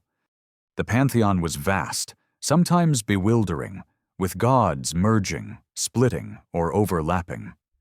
Amun fused with Ra to become Amun-Ra, king of gods. Ta was both craftsman and creator. Thoth, the ibis-headed scribe, oversaw wisdom and writing, recording the judgment of souls. Anubis, the jackal-headed guardian, presided over embalming and led the dead to the scales of Ma'at. Even minor deities found roles, from household protectors like Bes, a squat, lion-faced guardian of children, to the goddess Hathor, radiant with beauty and music, patron of joy and love. To live in Egypt was to live among gods, their presence felt in every act. What fascinates us now is how seamlessly these myths blended with daily reality. A farmer plowing his field might invoke Osiris for fertility. A mother singing to her child might pray to Hathor for protection. A scribe beginning his work might whisper to Thoth for clarity. Religion was not separate from life. It was life. To ignore the gods was to risk imbalance, to invite chaos. And so every gesture, from pouring a libation of beer to carving an image in stone, was charged with meaning. Even politics was steeped in divinity. The pharaoh was not merely a king, but a god on earth, embodiment of Horus, son of Ra, guarantor of Ma'at. His decrees were divine commands, his victories cosmic triumphs. When he died, he joined Osiris, continuing the cycle. To obey him was not only loyalty, but participation in the eternal order. This blending of religion and rule gave Egypt stability, uniting its people under a vision that linked their daily toil to the harmony of the cosmos. Yet beneath this harmony lay tension. Chaos was never far, embodied in Set, the god of storms and disorder. He was not pure evil, but necessary opposition, a reminder that without conflict there could be no renewal. In this balance, we glimpse Egyptian realism. They did not imagine a universe without struggle. They imagined one where struggle was perpetual, where order had to be maintained daily, lest chaos overwhelm. Their myths were not escapism, but confrontation, teaching that even gods bled, even gods fought, even gods died and rose again. When we study these deities now, we may see only strange forms, animal heads, human bodies, elaborate crowns. But to the Egyptians, these were symbols, ways of expressing forces too vast to depict otherwise. A falcon's flight captured Horus's majesty. A jackal's prowling reflected Anubis's guardianship of cemeteries. A lioness's ferocity embodied Sekhmet's wrath. To merge human and animal was not confusion, but clarity, a recognition that the divine was everywhere, in every form of life. And so Egypt lived surrounded by gods, in temples, in homes, in the stars above. To live was to participate in myth, to act out the cosmic story with every breath. The gods shaped their sense of eternity, their obsession with balance, their drive to build monuments that would last beyond time. When we walk through their ruins today, we still feel that presence, the echo of voices chanting hymns, the flutter of incense smoke rising to the sky, the weight of belief that once held a whole civilization in its grasp. And though the gods themselves may have faded from worship, the questions they embodied remain. What sustains order in a world of chaos? How do we face death with hope? What force, if any, guides the cycles of life? The Egyptians answered with stone and story, gods and ritual, leaving us a legacy not of certainty but of wonder. To step beyond the myths of gods is to step into the world of their interpreters, the priests. If the Pharaoh embodied divine authority, then the priests were its caretakers, the ones who kept the machinery of the cosmos turning through ritual and precision. They were more than functionaries. They were astronomers, physicians, mathematicians, and magicians, guardians of knowledge that bridged heaven and earth. When dawn broke over the Nile, it was not simply sunlight that touched the temple walls. It was the beginning of another day in which the priests ensured order triumphed over chaos. In the inner sanctuaries, hidden from common eyes, they performed the daily awakening of the gods. At sunrise, a statue was unveiled, bathed, dressed, perfumed, and offered food as if it were alive. To the Egyptians, it was alive. The statue was not just a symbol, but a vessel through which the divine entered the world. Without the priest's attention, the god might withdraw, leaving the temple hollow. And so every gesture mattered: the washing, the anointing, the lighting of incense. It was a drama repeated endlessly, a rhythm as crucial as the flood of the Nile or the rising of Sirius. The priests also watched the skies, charting the stars with patience that spanned generations. They were the keepers of calendars, predicting floods and solstices, aligning rituals with celestial cycles. In their records, etched on papyrus and stone, we see the roots of astronomy. They measured time not only in days, but in centuries, noting the slow drift of stars along the horizon, the procession that modern science confirmed only millennia later. To them, this was not abstract science, but the language of the gods. By knowing the heavens, they believed they could maintain balance on earth. But the priests were not only astronomers, they were healers. Within temple walls, inscriptions describe remedies of herbs, honey, and minerals, treatments for wounds, fevers, and childbirth. They combined practical medicine with incantations, believing that illness was both physical and spiritual. A broken bone might be set with splints, but words of power were spoken over it, binding the patient not only to healing but to harmony. Even surgery was attempted, as skulls with trepanned holes testify. The Egyptians may not have known germs, but they understood the fragility of the body and the importance of care. Magic, too, was their domain. Not fantasy, but a fundamental part of life. Heka, the force of magic, was considered a primal energy, as real as gravity. It was the power the gods used to create the world, and humans could tap into it through spells, symbols, and rituals. To carve a protective eye on a doorway was not decoration, but an act of magic. To recite words of banishment was not theater, but defense against chaos. In a society where the unseen was as real as the seen, magic was a tool as vital as farming or building. The priests, with their scrolls of incantations and their knowledge of sacred names, were the engineers of this invisible realm. Their authority was immense, and with it came tension. While pharaohs ruled by divine right, priests controlled access to the gods. Temples amassed wealth, fields, and workers, becoming economic powers in their own right. In times of weak kings, priests could overshadow the throne, wielding influence through ritual and prophecy. Yet this balance between king and priest endured, for both were necessary. The king embodied Ma'at in his rule. The priests maintained it through ritual. Together they ensured the cycle continued. What fascinates modern minds is the possibility that these priests preserved knowledge far older than Egypt itself.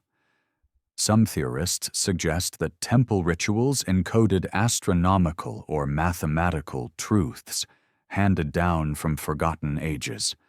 In this view, chanting was more than devotion. It was a way of preserving information through sound, a mnemonic system for cosmic principles.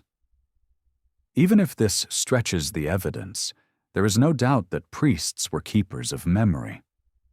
In their scrolls, they recorded not only prayers, but medical recipes, mathematical problems, and observations of the sky. They were librarians of eternity, storing fragments of human knowledge in sanctuaries of stone. Consider the Temple of Karnak, vast and labyrinthine, its columns rising like a petrified forest. Within its walls were chambers aligned to solstices, records of kings, and lists of offerings.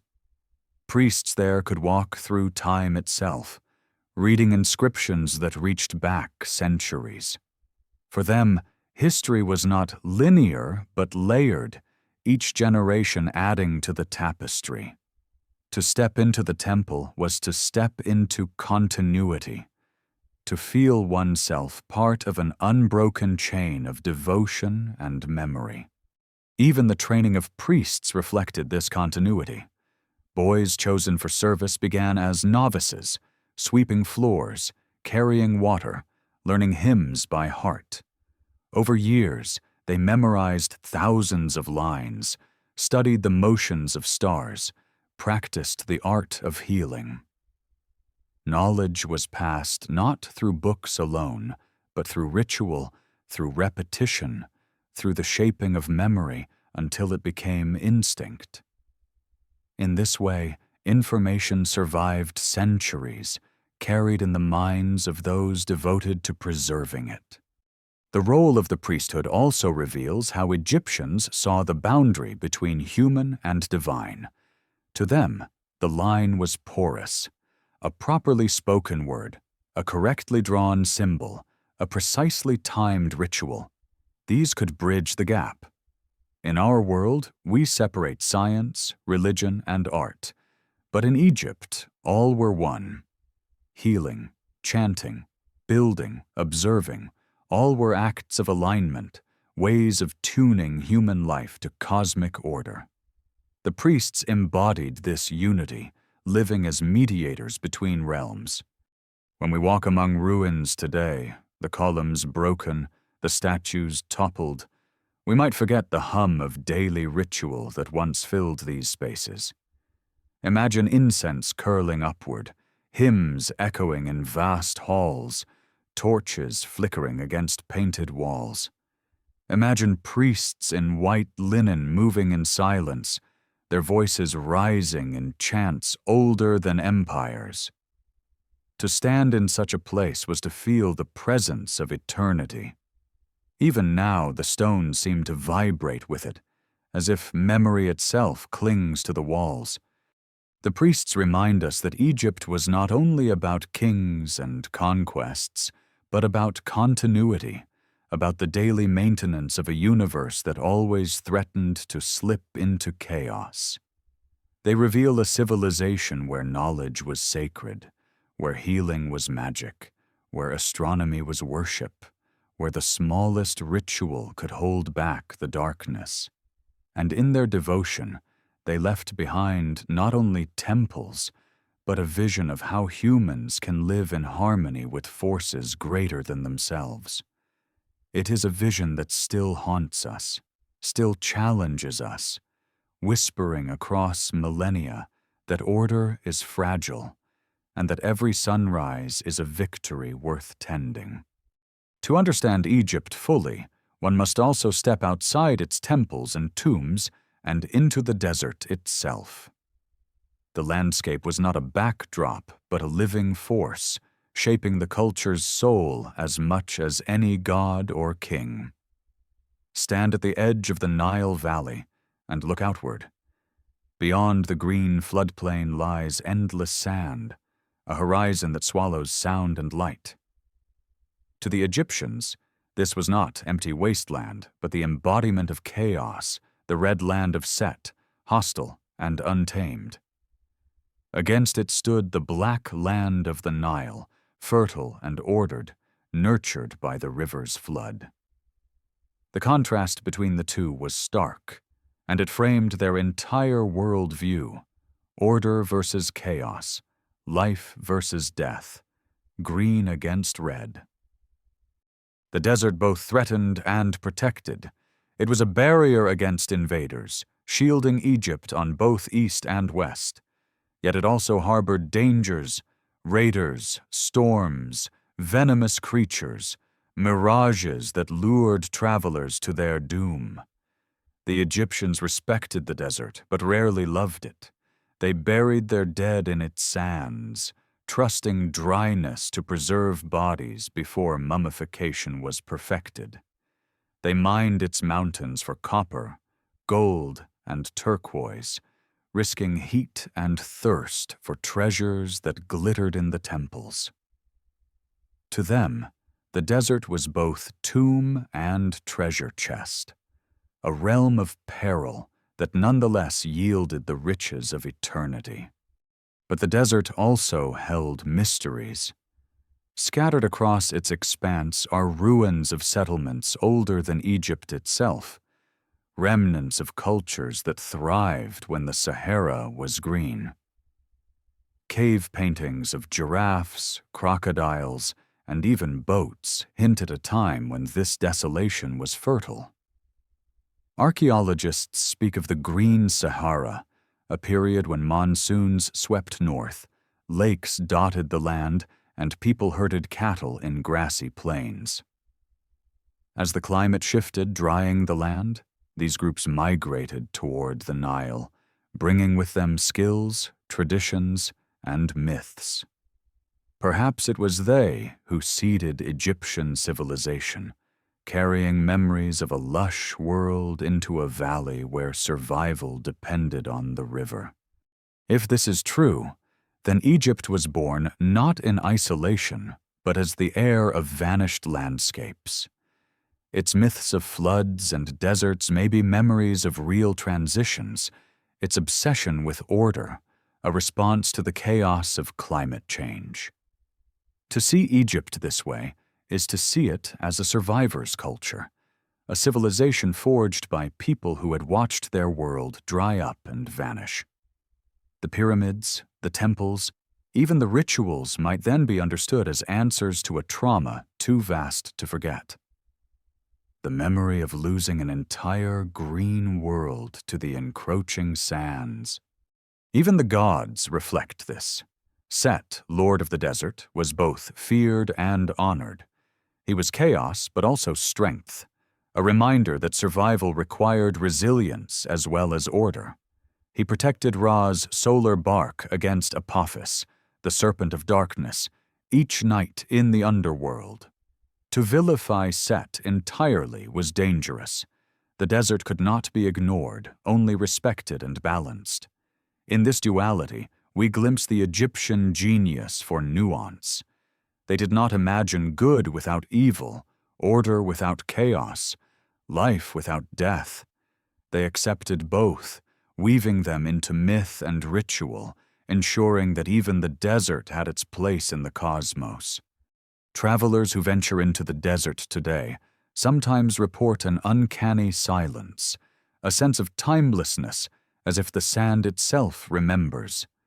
Ancient caravans once traced paths across this emptiness, carrying incense, gold, and exotic goods. The Egyptians marked these routes with inscriptions, prayers carved into rocks, graffiti left by travelers who feared they might never return. To walk those paths now is to walk through layers of memory, each grain of sand a remnant of civilizations swallowed by time. The desert also preserved secrets in ways no other landscape could. Beneath its sands lay tombs untouched for millennia, their contents waiting in silence. The dryness that killed life also preserved it, wrapping bodies, papyri, and artifacts in the stillness of eternity. Without the desert, we would not know Egypt as we do. It is both destroyer and archivist, erasing cities yet safeguarding mummies, swallowing temples yet keeping their reliefs sharp. In its paradox, we see again the Egyptian theme.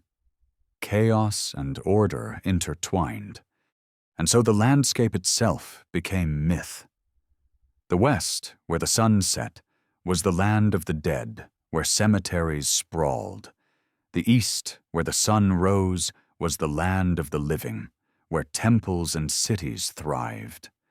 To bury in the West was to follow the sun into its nightly descent, trusting in its rebirth. Even geography became theology, the river valley a stage on which cosmic cycles played out daily. The Egyptians did not separate environment from religion. The two were fused. To them, the desert was not just sand, but symbol, not just threat, but teacher. Today, as satellites reveal lost rivers beneath the Sahara and archaeologists uncover settlements long buried, we are reminded that the desert hides as much as it reveals. Egypt's monuments stand on the edge of this vastness, facing it like guardians, daring it to erase them. And perhaps that is part of their meaning. To build stone mountains at the threshold of oblivion is to declare defiance, to say, "We will not be forgotten, even when the sands return." The desert may seem lifeless, but in Egypt's story, it is alive with meaning. It is the red land against which the black land shines. It is chaos against which order stands firm. It is silence against which hymns are sung.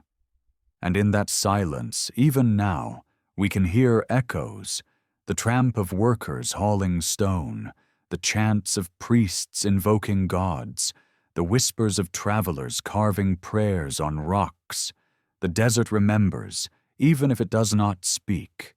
And Egypt, born from its edge, remains its greatest memory. If the desert framed Egypt's existence, the Nile was its beating heart. To stand on its banks at dawn is to witness the same sight that greeted farmers thousands of years ago, water glimmering like a ribbon of life, bordered by fields that turn green against the barren sand. The Nile was not simply a river. It was the axis of existence, the thread that stitched together every cycle of birth, death, and renewal. Without it, there would be no Egypt. Each year, the river swelled in flood, fed by rains far to the south. The waters spilled over the land, leaving behind dark silt, rich with nutrients. This rhythm of flood and recession dictated everything. Farmers planted when the waters receded, harvested when the crops ripened, and prayed constantly that the flood would not fail. Too little water meant famine. Too much could sweep away villages. The Nile was both generous and dangerous, a god as much as a river. Egyptians worshipped it as Hapi, the bringer of abundance, painting him as a figure with breasts heavy with milk and belly full with fertility. His image expressed gratitude but also anxiety, a plea that the river's gift would not be withheld. The Nile was also the highway of Egypt. Boats carried stone from quarries, grain from fields, soldiers to battle, priests to temples. Oars slapped, sails caught the wind, and currents bore life northward toward the sea. Villages clustered along its banks like beads on a string, their people connected by trade and story. Even today, when one drifts on its waters, the perspective shifts. The world seems to unfold around the river, as though the land itself bends toward it. To the Egyptians, this was no illusion, but truth. The Nile was the spine of the cosmos, a mirror of the Milky Way above. It is no coincidence that so many of their myths revolve around water. The flood was linked to the tears of Isis, weeping for Osiris, her grief renewing the land. The primeval ocean, Nun, from which creation began, was reflected each year in the rising tide that seemed to recreate the world from nothing. To step into the river was to touch eternity, to bathe not only in water, but in myth. Priests purified themselves in its currents before rituals. Farmers drew irrigation channels as if tracing veins from the body of the gods. In every drop, the Egyptians saw not mere liquid, but life force, the essence that sustained them. The river also shaped their calendar. Observing the stars, priests noticed that Sirius rose just before dawn when the flood began. This synchronicity was so consistent that it became the basis of their year. Festivals marked the rising of Sirius, the beginning of the inundation, the renewal of time. The river was thus not only physical, but temporal, a clock that reset each year, binding human labor to cosmic cycles. To plant and reap was to participate in eternity, to repeat what had been repeated for millennia. Yet the Nile was more than sustenance. It was identity. To be Egyptian was to belong to its valley, to live within the narrow strip of green pressed between desert and river. Foreigners came from beyond the sands, but Egyptians saw themselves as children of the flood, heirs of the Black Land. Their art reflects this intimacy, fields bursting with grain, fishermen casting nets, hunters spearing hippos in marshes. Daily life was not hidden, but celebrated, depicted as a continuation of cosmic harmony. To work the land was sacred, for it echoed the labor of gods who had set order against chaos. Still, the Nile could betray. In years when the flood failed, famine spread. Records speak of starving people eating bark, of villages collapsing in despair. In such times, the river seemed less a god than a reminder of fragility. The Egyptians responded with prayer, with offerings, with renewed devotion. Even in suffering, they sought meaning. If the river failed, it was because balance had been broken. The solution was not rebellion, but restoration of Ma'at, the cosmic order. Kings were judged not only by conquests, but by their ability to secure the flood. A good inundation was proof of divine favor. A bad one, a sign of failing rule. The river also carried stories. Its waters reflected temples and pyramids, their images shimmering as if the boundary between heaven and earth were fluid. Travelers on boats would look up and see columns and statues rising, mirrored in ripples below, a double vision of eternity. Perhaps it was this sight that inspired their belief in dual worlds, the visible and the hidden, the earthly and the eternal. Just as the river showed two realities, so too did life and death mirror each other.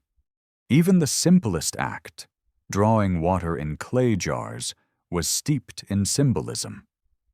Women sang as they carried jars on their heads, their voices weaving through villages. Children splashed at the banks, learning to swim in the currents. Fishermen cast nets at dusk, their movements rhythmic against the water's gleam. These were not trivial scenes. They were the heartbeat of civilization. Without them, the pyramids would never have risen. The temples never stood. It was the daily intimacy with the Nile that gave Egypt its resilience, grounding the grandeur of kings in the labor of farmers.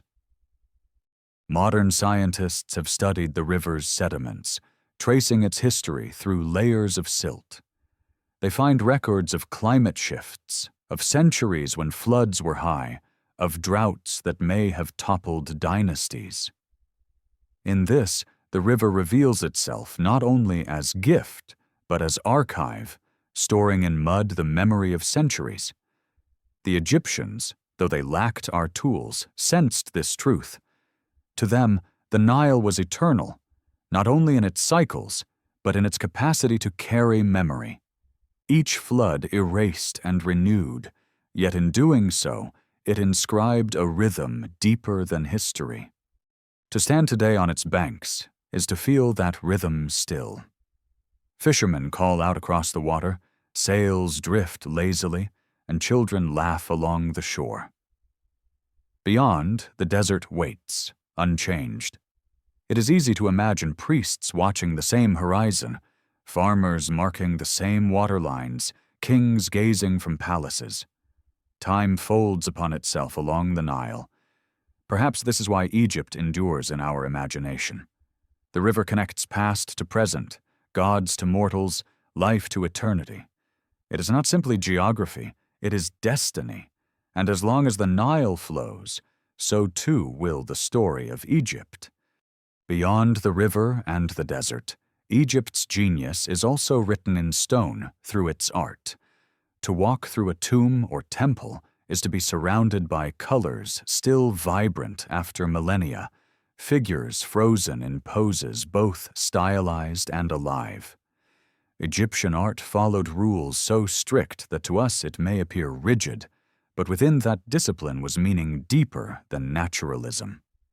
The sideways profiles, the frontal eyes, the formal stances, these were not mistakes of perspective, but choices of philosophy.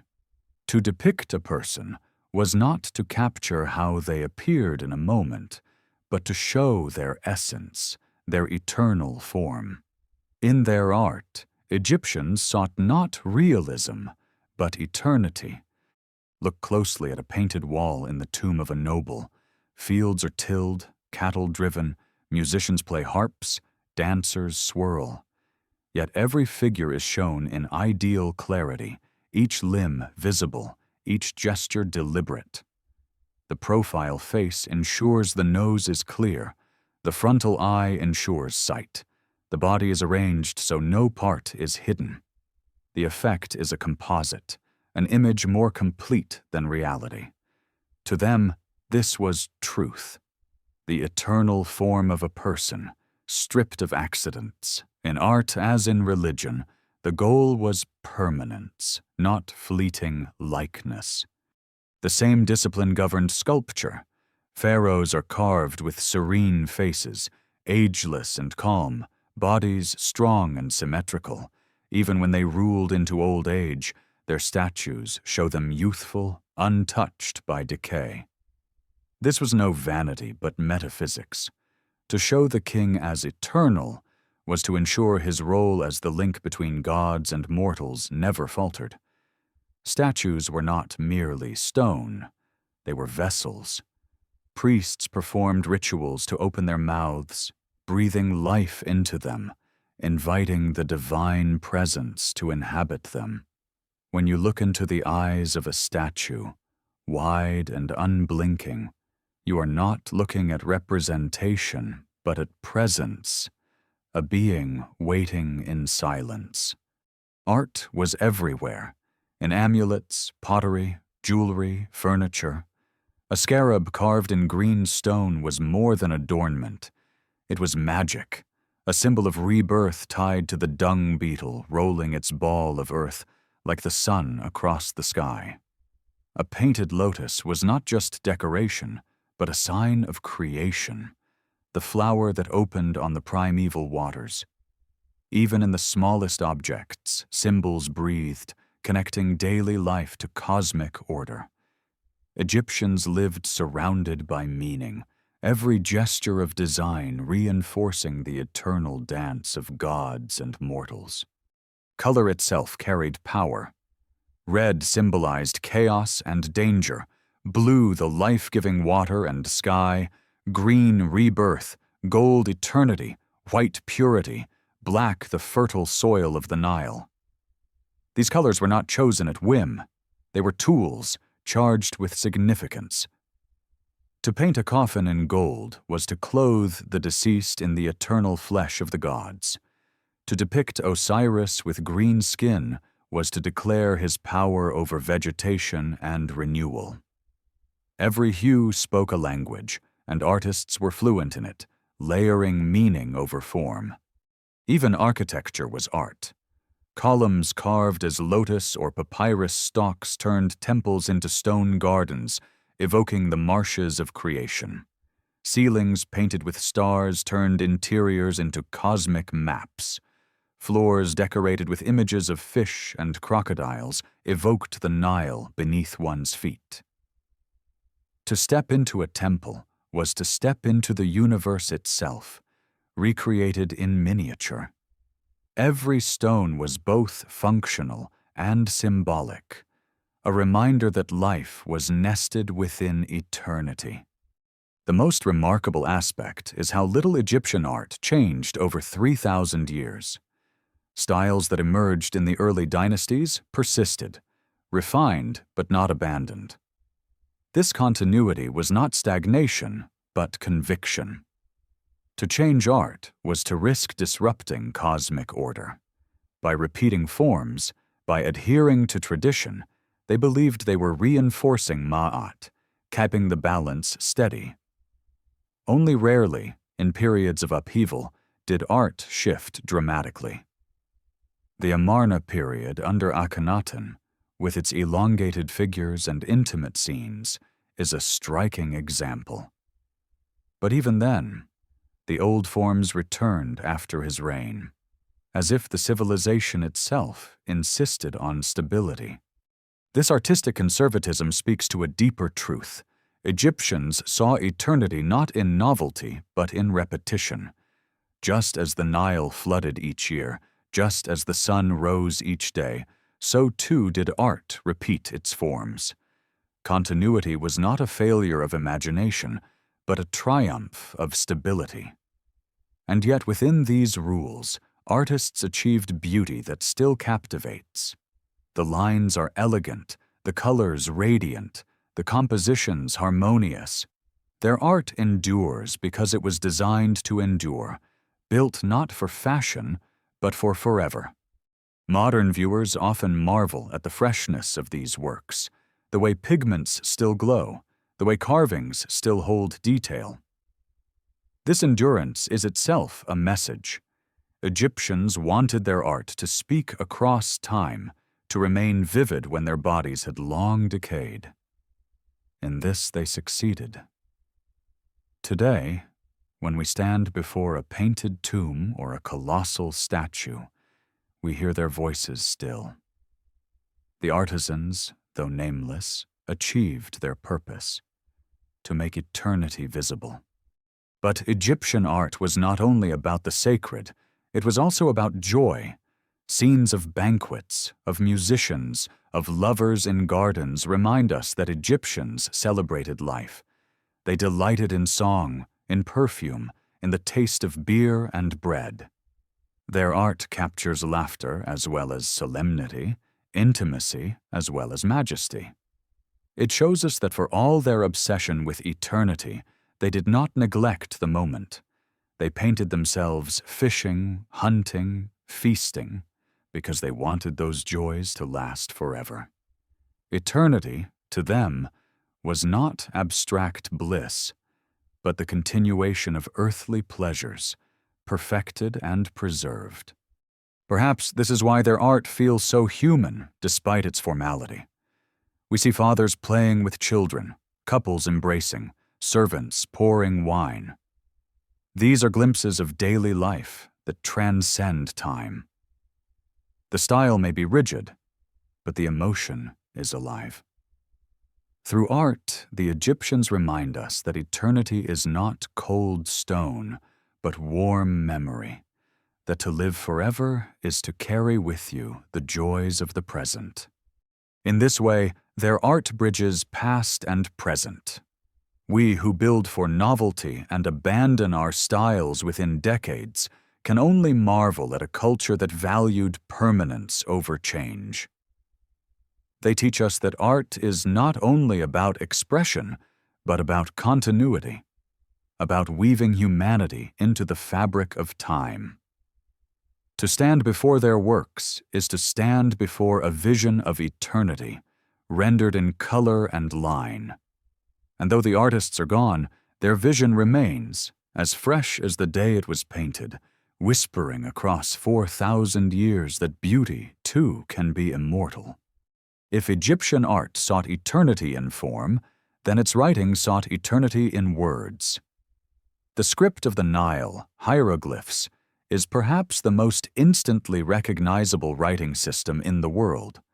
Tiny birds, eyes, snakes, and shapes etched into stone with elegance and precision.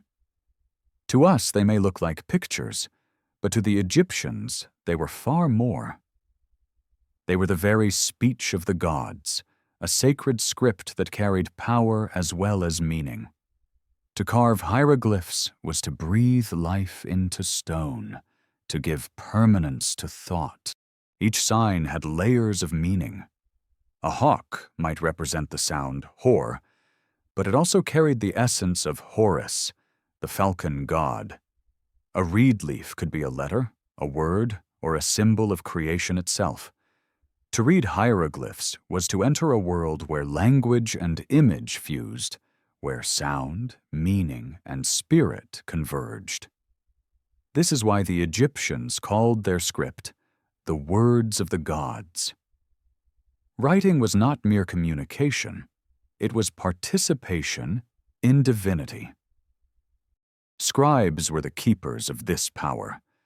To become a scribe was to join a privileged class, trained from boyhood to master the thousands of signs.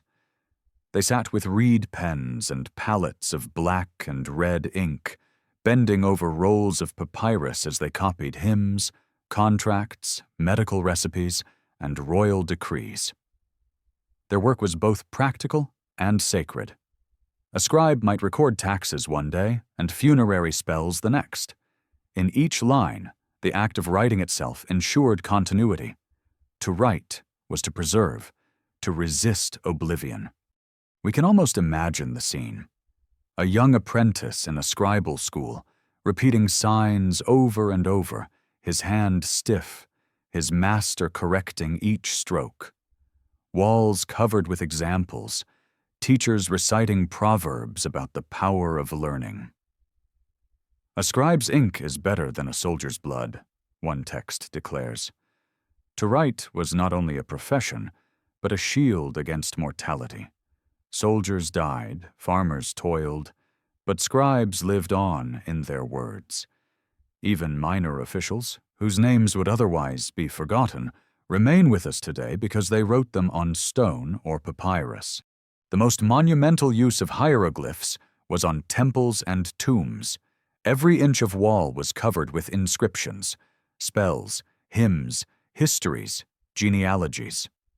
Pharaohs carved their victories into stone, ensuring that their deeds echoed long after they died. To inscribe was to claim eternity. This is why erasure was so feared. To scratch out a name was to annihilate a soul, to deny them the afterlife.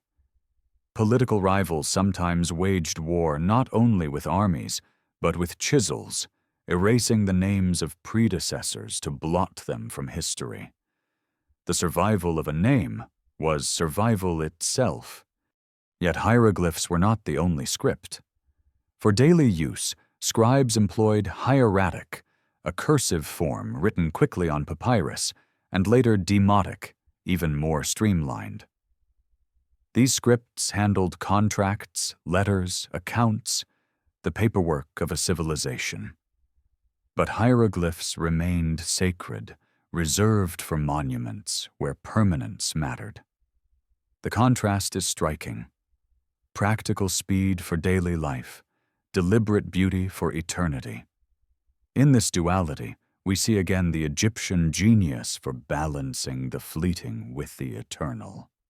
The rediscovery of hieroglyphs in modern times was itself a story of resurrection.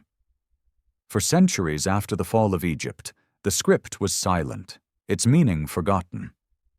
Scholars speculated wildly, imagining hieroglyphs as mystical symbols without phonetic value. It was not until the discovery of the Rosetta Stone in 1799, with its trilingual inscription in Greek, demotic, and hieroglyphs, that the code could be broken. Jean-François Champollion, after years of study, announced in 1822 that he had unlocked the key. With that, the voices of Egypt spoke again after centuries of silence. Suddenly, the walls of temples were no longer mute. They sang with hymns, laws, myths, and memories. Reading those texts today is to hear the Egyptians speak in their own words. We hear farmers complaining about taxes, priests reciting prayers, lovers exchanging poems, doctors describing remedies. The grandeur of kings is preserved alongside the simplicity of daily life. Through their writing, Egypt becomes not only monumental but intimate, not only stone but human. Their humor, their fears, their joys, all are inscribed in ink and chisel. The magical dimension of writing cannot be overstated. Egyptians believed that written words had power even without being read aloud. A spell carved in a tomb worked simply by existing. A name inscribed on a statue guaranteed remembrance. This is why even false doors in tombs were covered in inscriptions, so the soul of the deceased could pass through, nourished by offerings described in text. To write was to create reality. In this sense, scribes were magicians, shaping the world with pen and ink. It is humbling to think that many of the texts we study now were never meant for us. They were written for gods, for the dead, for eternity. And yet, by surviving, they still speak across time. When we read a hymn to Ra or a letter from a scribe to his wife, we are participating in the immortality the Egyptians sought. Their words reach us not as echoes, but as voices, still alive in the present. Few civilizations have achieved such triumph over silence. Perhaps this is the greatest lesson of their writing, that memory is survival. To write is to resist oblivion, to carve one's presence into the flow of time. The Egyptians knew this deeply. They covered their world in words not out of vanity, but out of necessity. They feared being forgotten more than death itself. And because they wrote, they are not forgotten. When we look at hieroglyphs now, we may see art, but to them it was eternity. Each carved falcon, each painted reed, each careful stroke was an act of defiance against the void. And in that defiance, they succeeded. For thousands of years later, we still read their words, still speak their names, still listen to their stories. Writing gave them the immortality they sought. And in that, their dream lives on. When we think of Egypt, we often imagine it standing alone, timeless and self-contained. Yet the truth is more complex. Egypt was never isolated. It was always in dialogue with the world beyond its deserts. From Nubia in the south to Mesopotamia in the east, from the Mediterranean islands to the mysterious lands of Punt, Egypt exchanged goods, ideas, and even gods. Its greatness was not only in what it created, but in how it absorbed, adapted, and reshaped influences from others. To study these connections is to see Egypt not as a sealed tomb, but as a living crossroads of civilizations. Consider Nubia, the land of gold to the south. The Nile flows from Nubia into Egypt, and with it came wealth and rivalry. Nubia provided Egypt with gold, ivory, cattle, and soldiers, while Egypt imposed its power through forts, trade, and sometimes conquest. The relationship was never simple. At times Nubia was subordinate, at times an equal, and at times it ruled Egypt itself, as in the 25th dynasty, when Nubian kings sat on the throne of the pharaohs. This ebb and flow created a shared culture, visible in temples that blend Egyptian and Nubian styles, in pyramids built in both lands, in gods worshipped across borders. Egypt was powerful, but it was never alone. To the east lay the lands of Canaan and Mesopotamia. Clay tablets found at Amarna record letters between Egyptian pharaohs and foreign kings, bargaining over alliances, marriages, and wars. These texts show Egypt not as an isolated empire, but as a player in an international system of diplomacy. Gold flowed from Egypt in exchange for silver, horses, and precious goods from abroad. Foreign princesses entered Egyptian courts, bringing their own gods and customs. War also came from these directions. The Hyksos, foreign rulers from the Levant, once seized Egypt's throne, introducing chariots and new weapons. Egypt responded not only with resistance, but with adaptation, mastering these tools and turning them into strengths. Farther afield lay the land of Punt, a place shrouded in mystery. Egyptian reliefs show expeditions sailing south along the Red Sea to a land of incense, ebony, and exotic animals. Punt was described as a paradise, its queen portrayed with distinctive features, its goods treasured as offerings for the gods.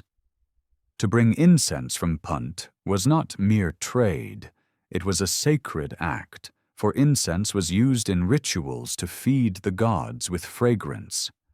The very journey became mythic, a voyage to the edge of the known world in search of divine connection. These exchanges shaped Egypt's worldview. Gods crossed borders.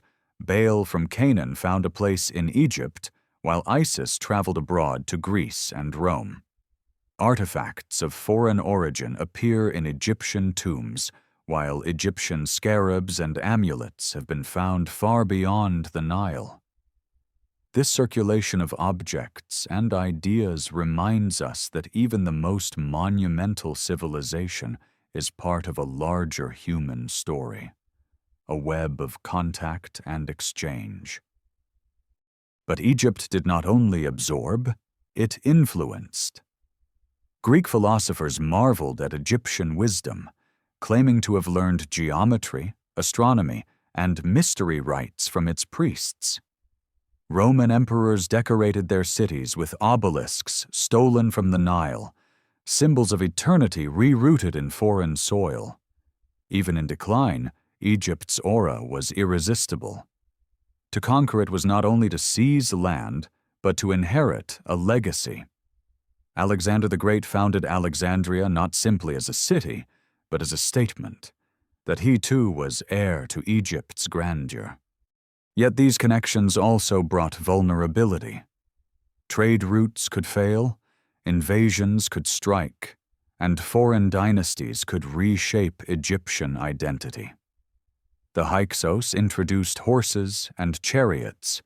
The Persians brought new administration. The Greeks merged Egyptian gods with their own, creating Serapis, a hybrid deity.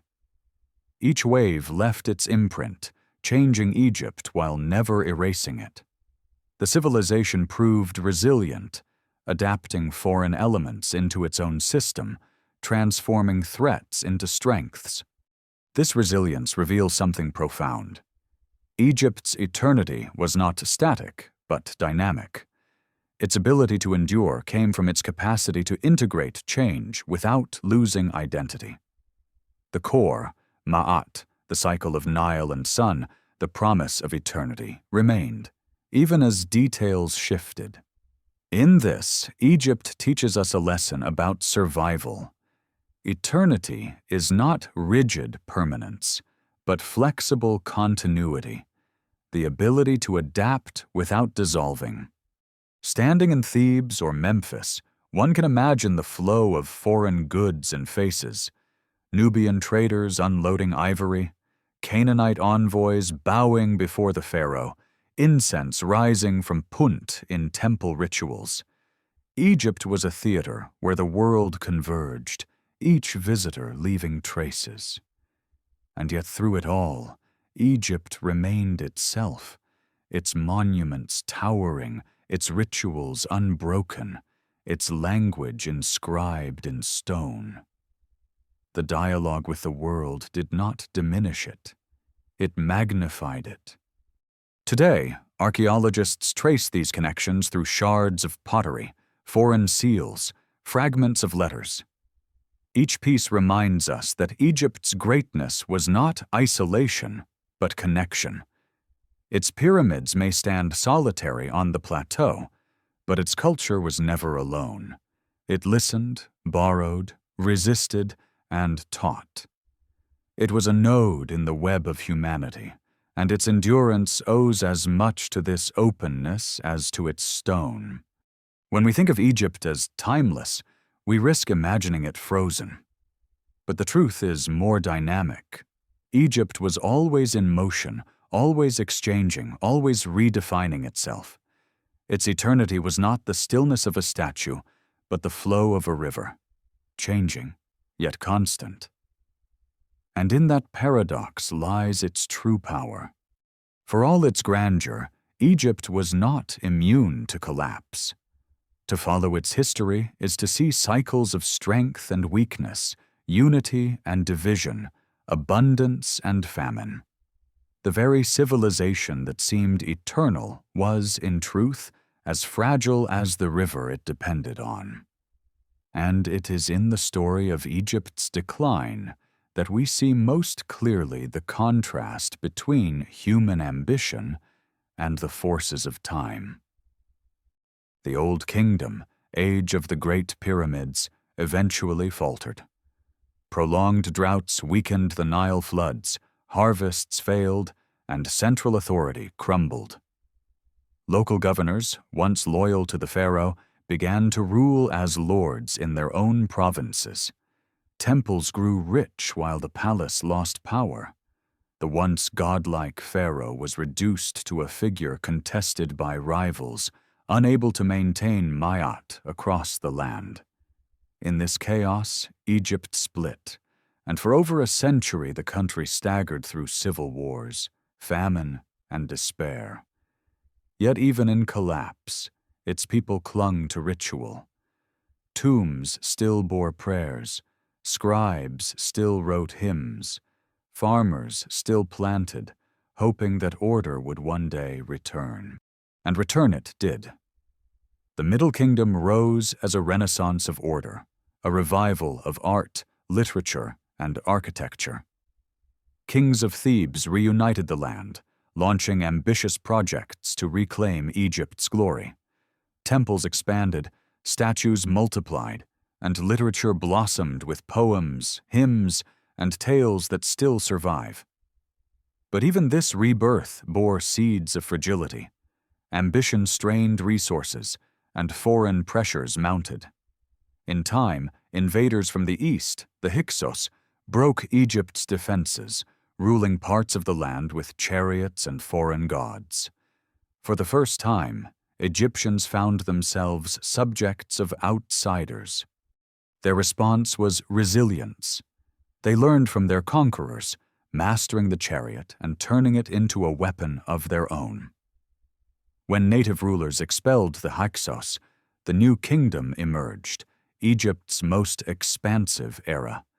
Pharaohs like Thutmose III and Ramses II marched armies deep into the Levant, building an empire of tribute and conquest. Temples grew colossal: Karnak, Luxor, Abu Simbel, each carved with victories and offerings to gods. Wealth poured in from abroad. Artisans filled tombs in the Valley of the Kings with dazzling art, and Egypt projected power across continents. To stand in this period was to believe eternity had returned, stronger than ever. But eternity is never guaranteed. The very scale of the new kingdom sowed weakness.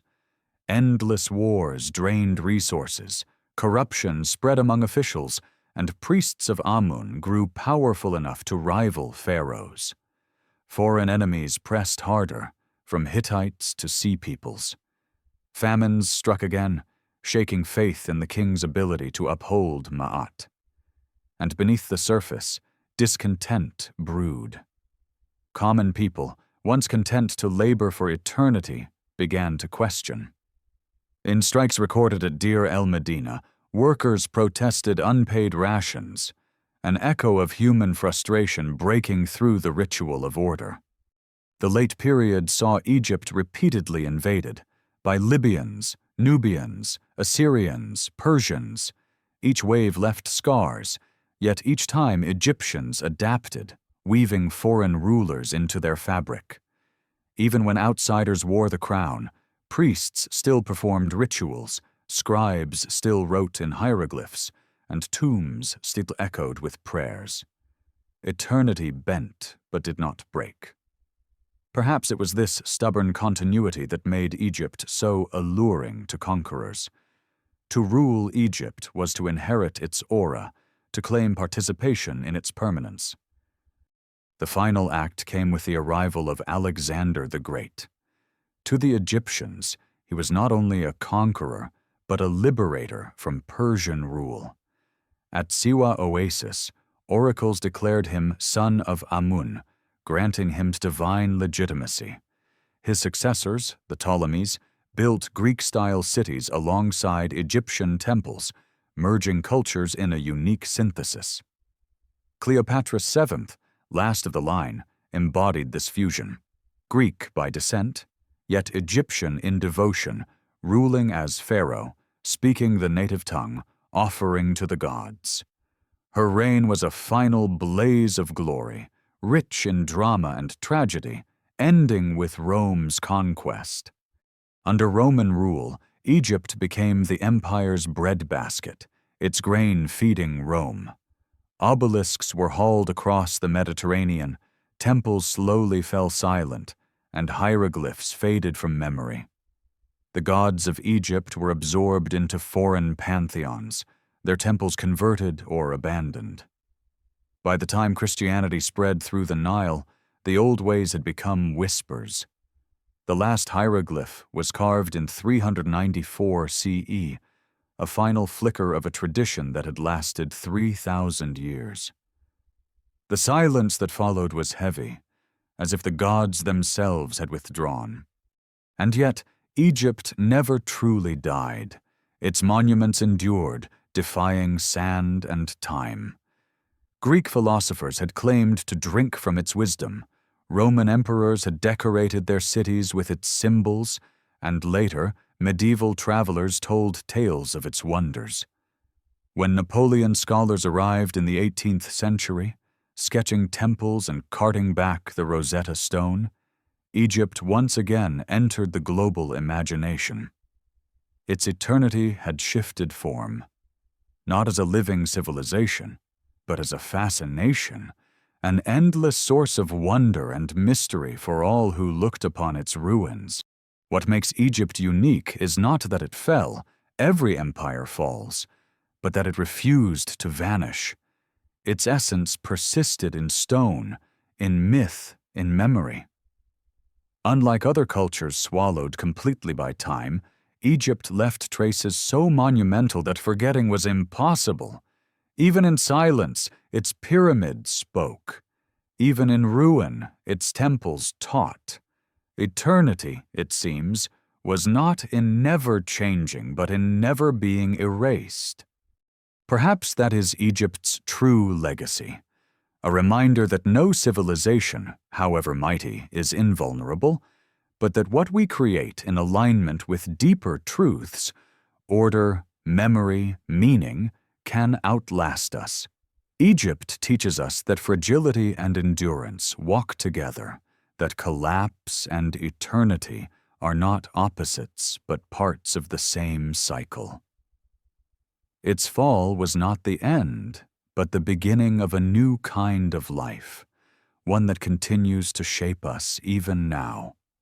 To walk among the ruins of Egypt today is to feel time fold in on itself.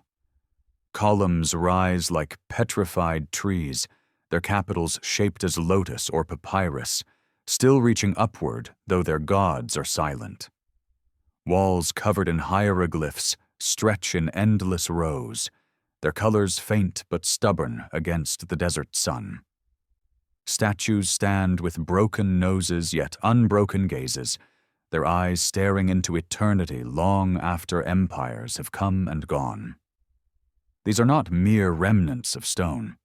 They are conversations with time itself, voices that whisper to us across thousands of years.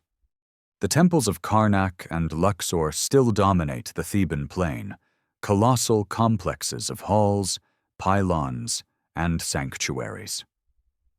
To walk through the hypostyle hall of Karnak, with its forest of massive columns, is to feel dwarfed, even humbled. Each pillar is carved with prayers and offerings, inscriptions that once echoed with chants and drums. Light filters through the broken roof in shafts, illuminating hieroglyphs that speak of pharaohs and gods. Though the priests are gone, the air still vibrates with a sense of sacredness, as if the stones themselves remember. Visitors often fall silent, their footsteps echoing in the stillness, aware that they are treading a place where time seems reluctant to move forward. Further south, Abu Simbel sits carved into cliffs, its colossal statues of Ramses II guarding the entrance like sentinels of eternity. Twice a year, the rising sun pierces the temple's interior, illuminating statues of the gods in the sanctuary. This precision, calculated thousands of years ago, still works today, a cosmic alignment carved into stone. To witness it is to realize how deeply the Egyptians bound themselves to the heavens, inscribing their belief into architecture that still obeys the sun. Even when the entire temple was relocated in modern times to escape flooding by the Aswan High Dam, the alignment was preserved, a modern act of devotion to an ancient vision.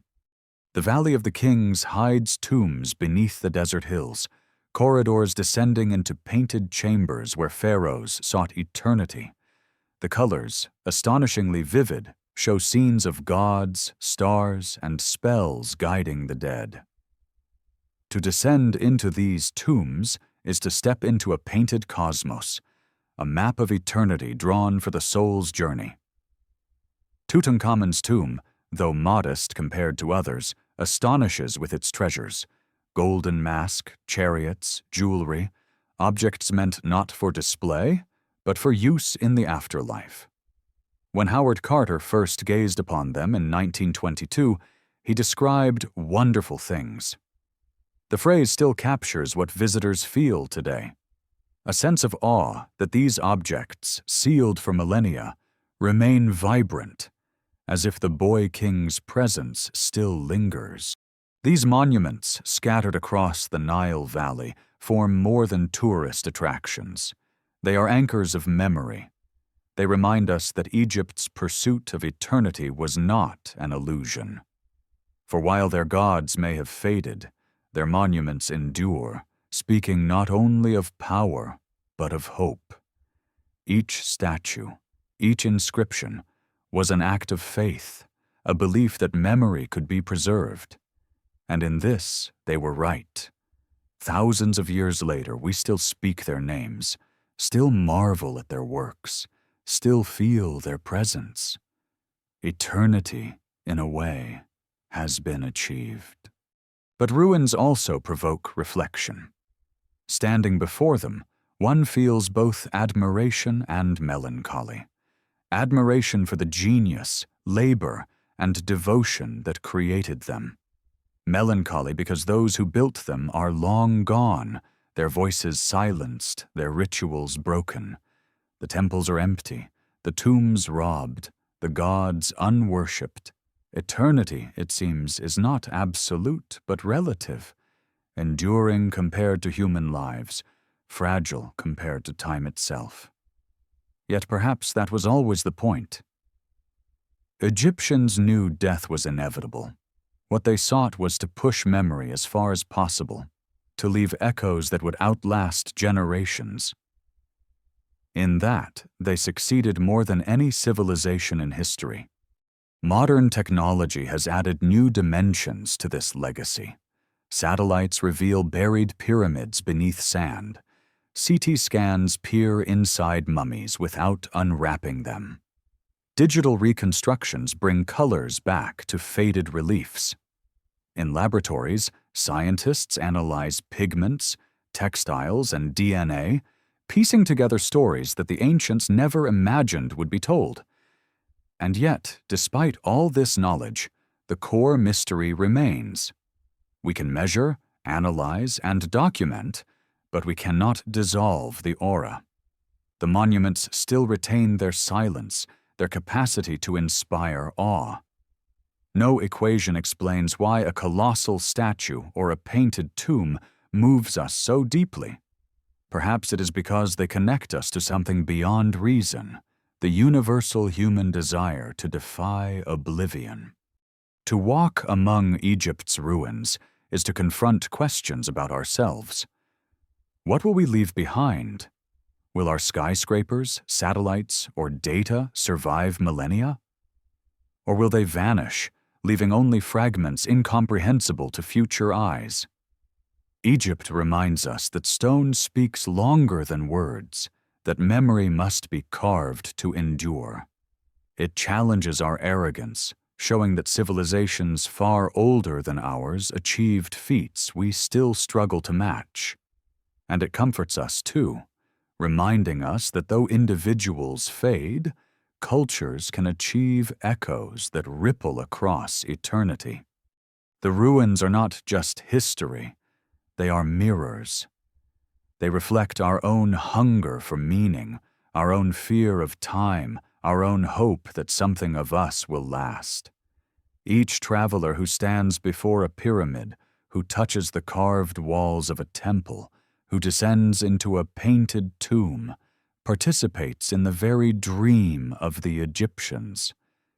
We remember them, and in doing so, we keep their eternity alive.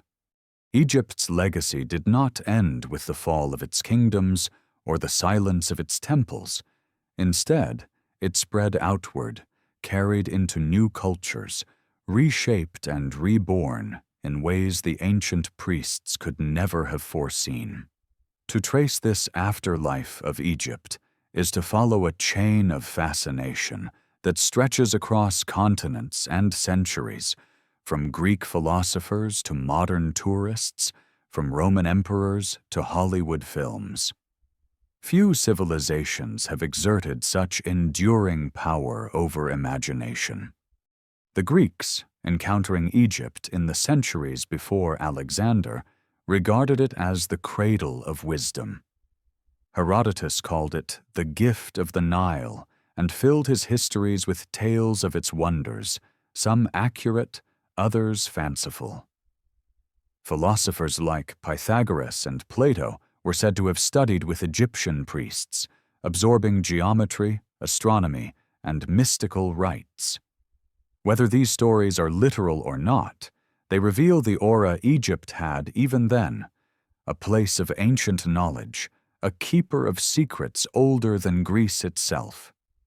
When Alexander conquered Egypt, he did not destroy it. He claimed it. Founding Alexandria, he ensured Greek and Egyptian thought mingled, producing a cultural synthesis that shaped the Mediterranean world. The Romans, too, fell under Egypt's spell. Obelisks were hauled to Rome, set up in public squares as trophies of conquest. Egyptian gods were adopted into Roman religion. Isis gained temples across the empire, worshipped not just in Egypt but in Pompeii, London, and Gaul. Roman emperors draped themselves in Egyptian imagery, presenting themselves as pharaohs reborn. Even in decline, Egypt was not forgotten. It was reinvented, turned into a symbol of power, mystery, and eternity. With the rise of Christianity, Egypt's gods faded, but its landscapes became holy in new ways. Monasteries rose in the desert, their monks withdrawing into silence much as priests once had. The very wilderness that symbolized chaos to the pharaohs became a refuge for seekers of divine truth. Coptic Christians preserved fragments of Egyptian language, their prayers echoing faintly with the rhythms of the old tongue. Even as temples fell to ruin, the Nile Valley remained sacred ground, a place where eternity and faith intertwined. In the Islamic era, Cairo grew into a jewel of learning and power, its mosques and palaces standing not far from the pyramids. Travelers from Arabia, Persia, and beyond marveled at the ancient ruins, weaving them into legends of giants, prophets, and hidden treasure. For centuries, Egypt's antiquities were explained not as works of men, but as remnants of supernatural beings, echoes of a forgotten race. These stories, though distant from historical truth, kept the aura of mystery alive, ensuring that Egypt remained a land of wonder in the imagination of the wider world.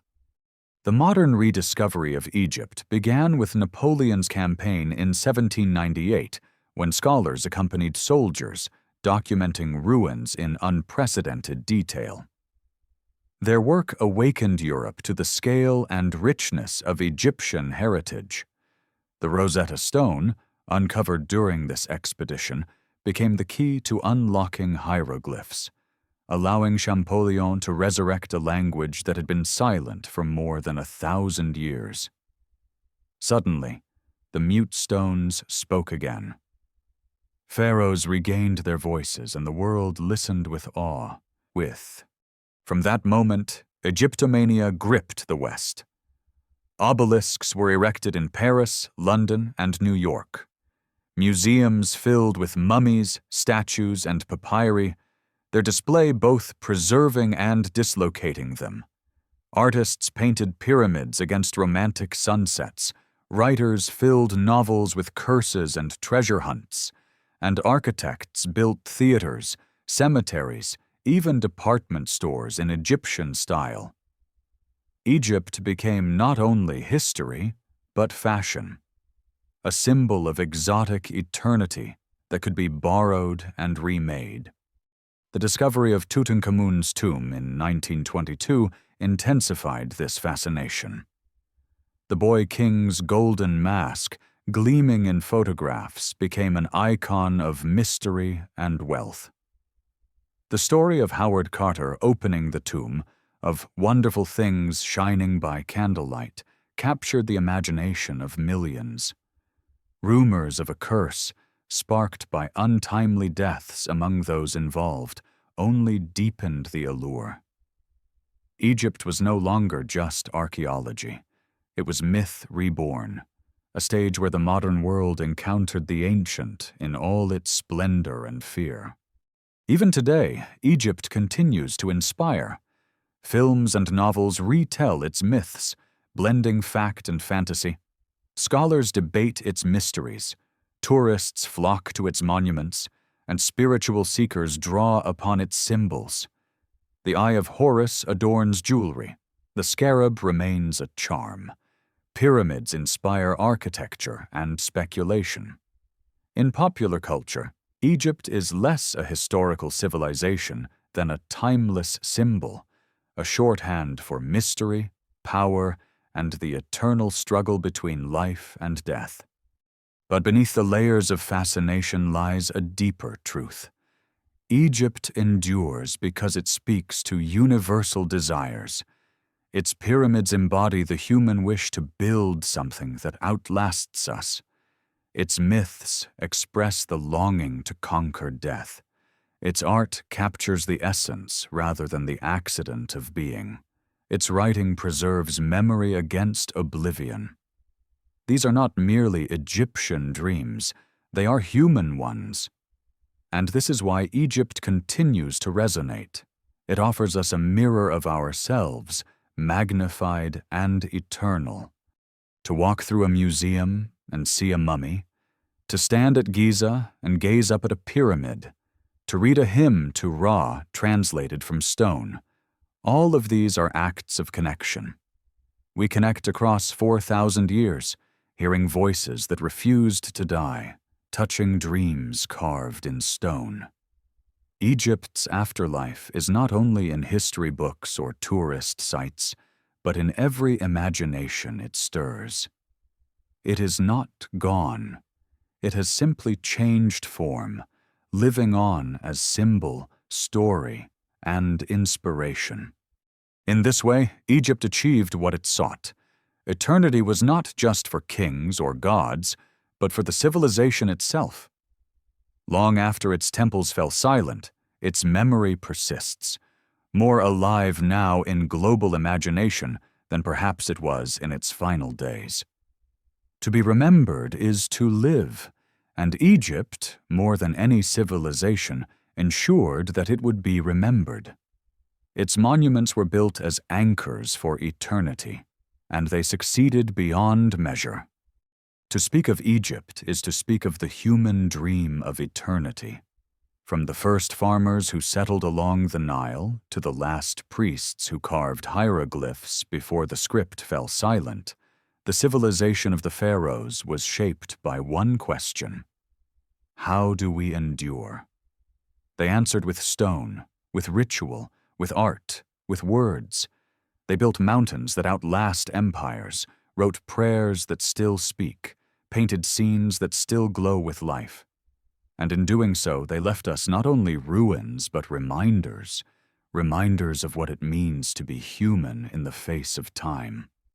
The pyramids rise not only as tombs, but as symbols of defiance. They stand against sand and wind, against forgetting, against the erasure that consumes most of history.